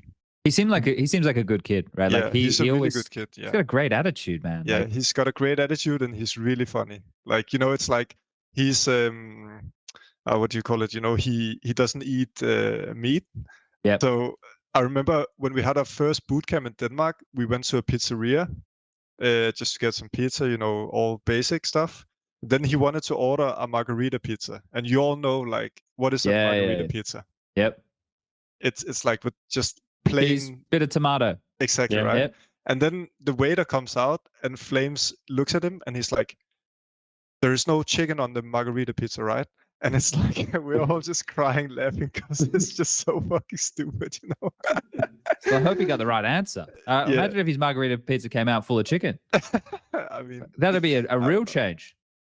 Yeah, Flames was a really good teammate. He had a lot of fun. The people in chat are mentioning this, but when he did the cast with Harry and Hugo during Pro League, he was explaining this character that he used to do when he was out, and he would say that his name was Daniel Jackson, and he was from the west coast of England. Yeah. I think I heard that sentence 200 times, so I get tics from just like hearing you say it right now. Daniel Jackson from the west coast of England. Yeah, I think. Please be quiet. He's a character. He's the character and a half. Yeah. I don't know how else to explain it. I think you need to experience him one-on-one to get it. Yeah, for sure. For sure. All right. What else we got? I don't know. There are some things that we answered. There's a question about your ideal sandwich. Oh, my ideal sandwich? Yeah.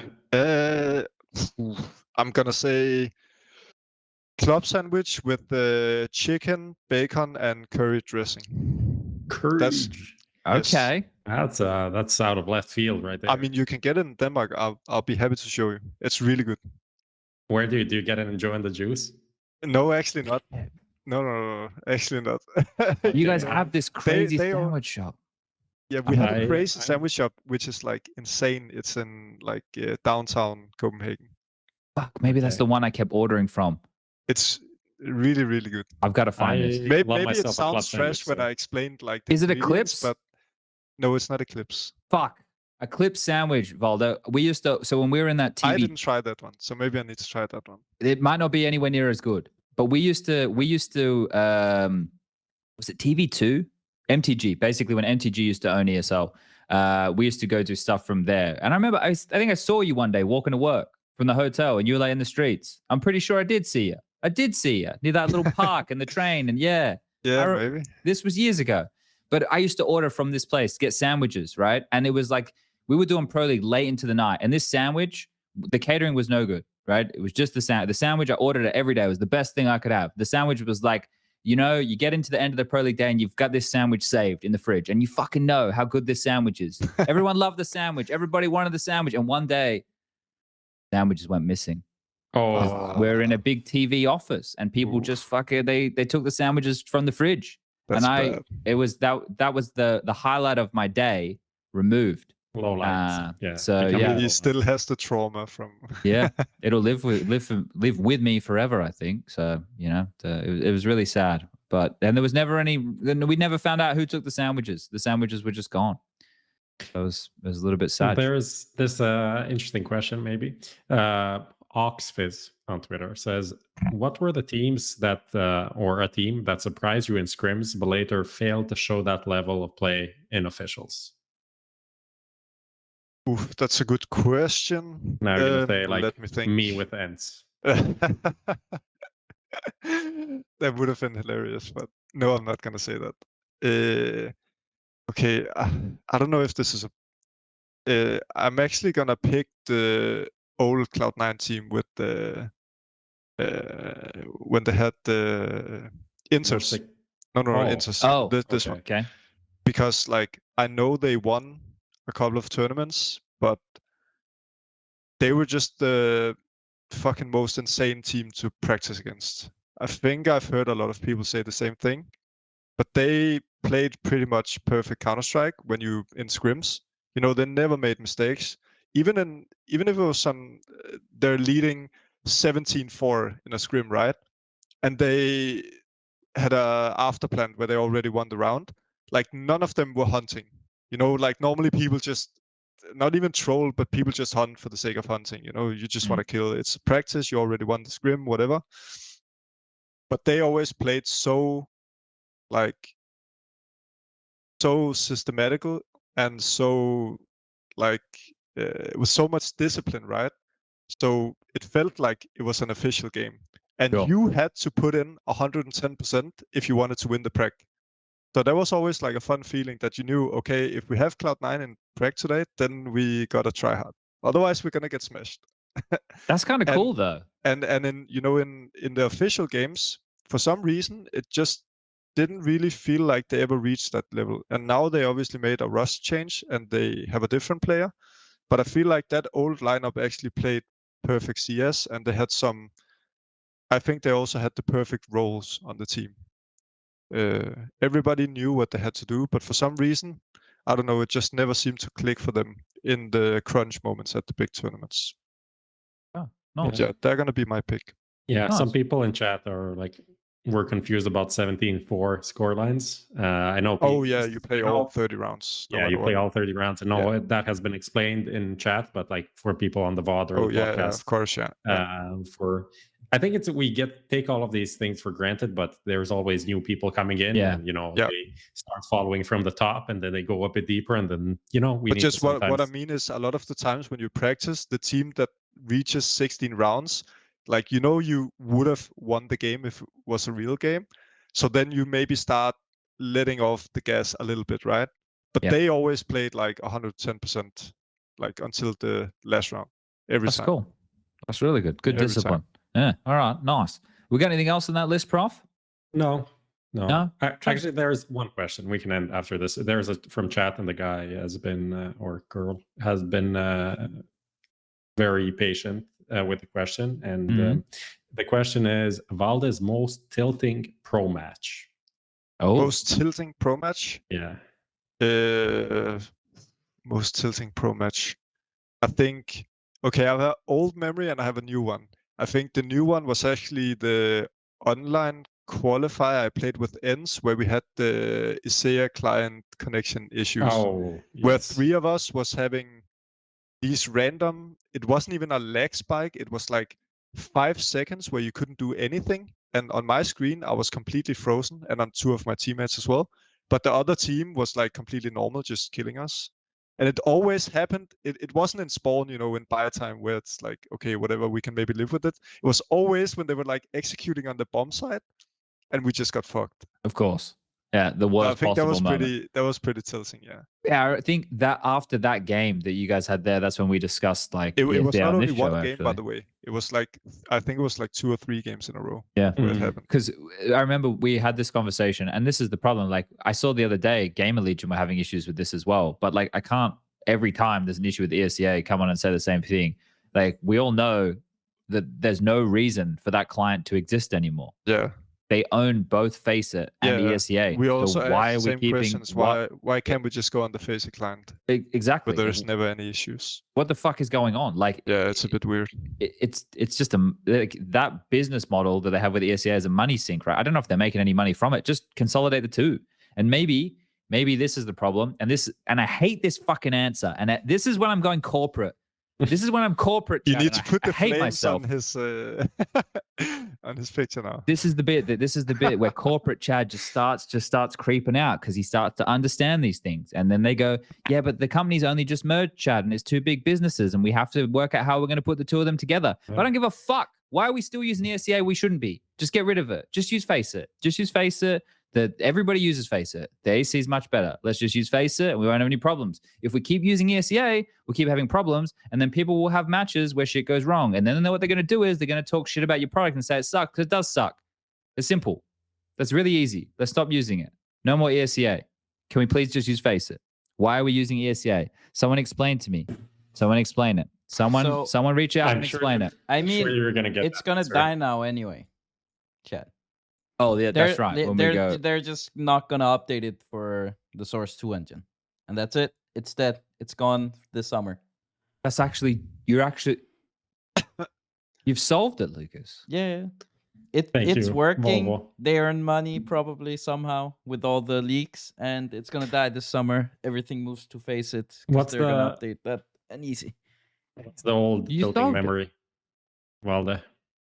Oh yeah, what was that? I think it was when we lost I think it was actually this last chance major qualifier thing it was when I was in North in, I think it was 2018 or something, or early 2019, where we lost to, it was some Chinese team, but I forget the name now. Was it something with 5 something? I forgot the name. But we lost a really tilting game. No way. Damn, I don't remember the team name, but we lost a game that we absolutely shouldn't have lost, and we just lost a lot of tilting rounds. And I think it's one of the only times where there's like camera footage of me like smashing my chair, you know, at the tournament. I think that's, you can probably go back and find the clip maybe, but yeah, I think that was a pretty tilting game. People have said what I Vici. remember. Vici or Flash maybe Gaming? Maybe it Gaming, was or like Vici Flash actually. Gaming Yeah, Vici. maybe I was just it was probably Vici. I remember it was a Dust 2 game. Wait, was it? No, I'm pretty. Was yeah. it this game? Here we go. Was it that game? I didn't even check the lineups. I just posted it. You're in this team. You, Kirby, Katie, and Gade, AZ. I think it was this one, the Inferno game. Yeah, I think it was this one. Yeah. Was this the one where Freeman got an ace on the balcony with a pistol? No. I don't. No, they won the heavily, CT pistol. I heavily forgot that probably, but yeah. I know Freeman has like an. It could be any game. I don't know why I would just assume it would be this game. What is? Yeah. Yeah. No. Wait. I am right. I can imagine this being. Look, it is. Look, I was right. It is that game. The memory. Yeah. Well, everyone can watch this together right now. It's you're 11-4 up. Yep. Yeah. And then Freeman happened. And as far as I remember, it was a pretty important game. Yeah, because you didn't go to the major because of this. Yep. Yeah. But I think the ESEA stuff is more like tilting, you know. This was just bad by us, but the other thing is more tilt. He gets 4 frags without anyone looking at it. He's got a silence USP. No one can hear him. Of course. And he was actually full blind by flat. Nobody checked, so it's like, yeah. Shout out to Freeman. Shout outs to our sponsors, BitSkins, SteelSeries, and 22Bet. Yeah. That's all. Shout outs to Valde for coming on the show. Look at this. Look at Prof's clothes. Do you want to say anything? You obviously spoke a bit about your streaming. Yeah. Any final words? I hope people are going to tune in. Once the major comes around, at least I'm going to be hosting some games on my stream. And yeah, probably going to see if I can co-stream with a bunch of other cool guys, such as, I'm actually going to say Smuya and cool in the same sentence. I don't know. But maybe like we're going to have a lot of fun on stream. He's a favorite around here. Yeah. He's interesting. And I'm going to be offline for the first couple of days. So it's probably going to be live on like, so not like next Monday or Tuesday. Yeah. Okay. So that's it. Yeah. All right. Next Monday or Tuesday. All right. Yep. I spammed your Twitch link in the chat for everybody. Go follow Valde so you know when he is going to be live. And that's been another episode of HLTV Confirmed. I don't need to thank the sponsors because Prof already did. Valde, I guess you just said your things to the people. So thanks for coming. No problem, boys. See you. Goodbye, everyone. Oh, shit. I clicked the wrong button.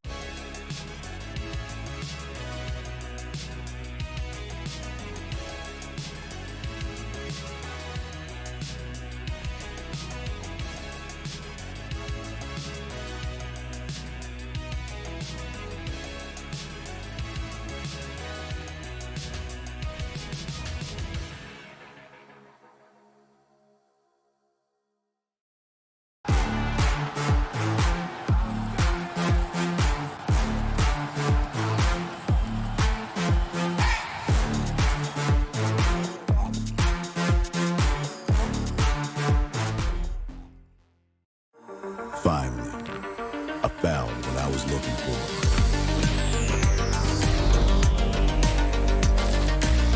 Now that my search is over, it's gonna be a tough choice. But fortunately, no need to choose. When you can just have them all. Buy and sell skins on BitSkins.com. It's a good vibe, train, train, train, train. It's a good vibe, train, train, train, train. It's a good vibe, train, train, train, train. Good vibe, train.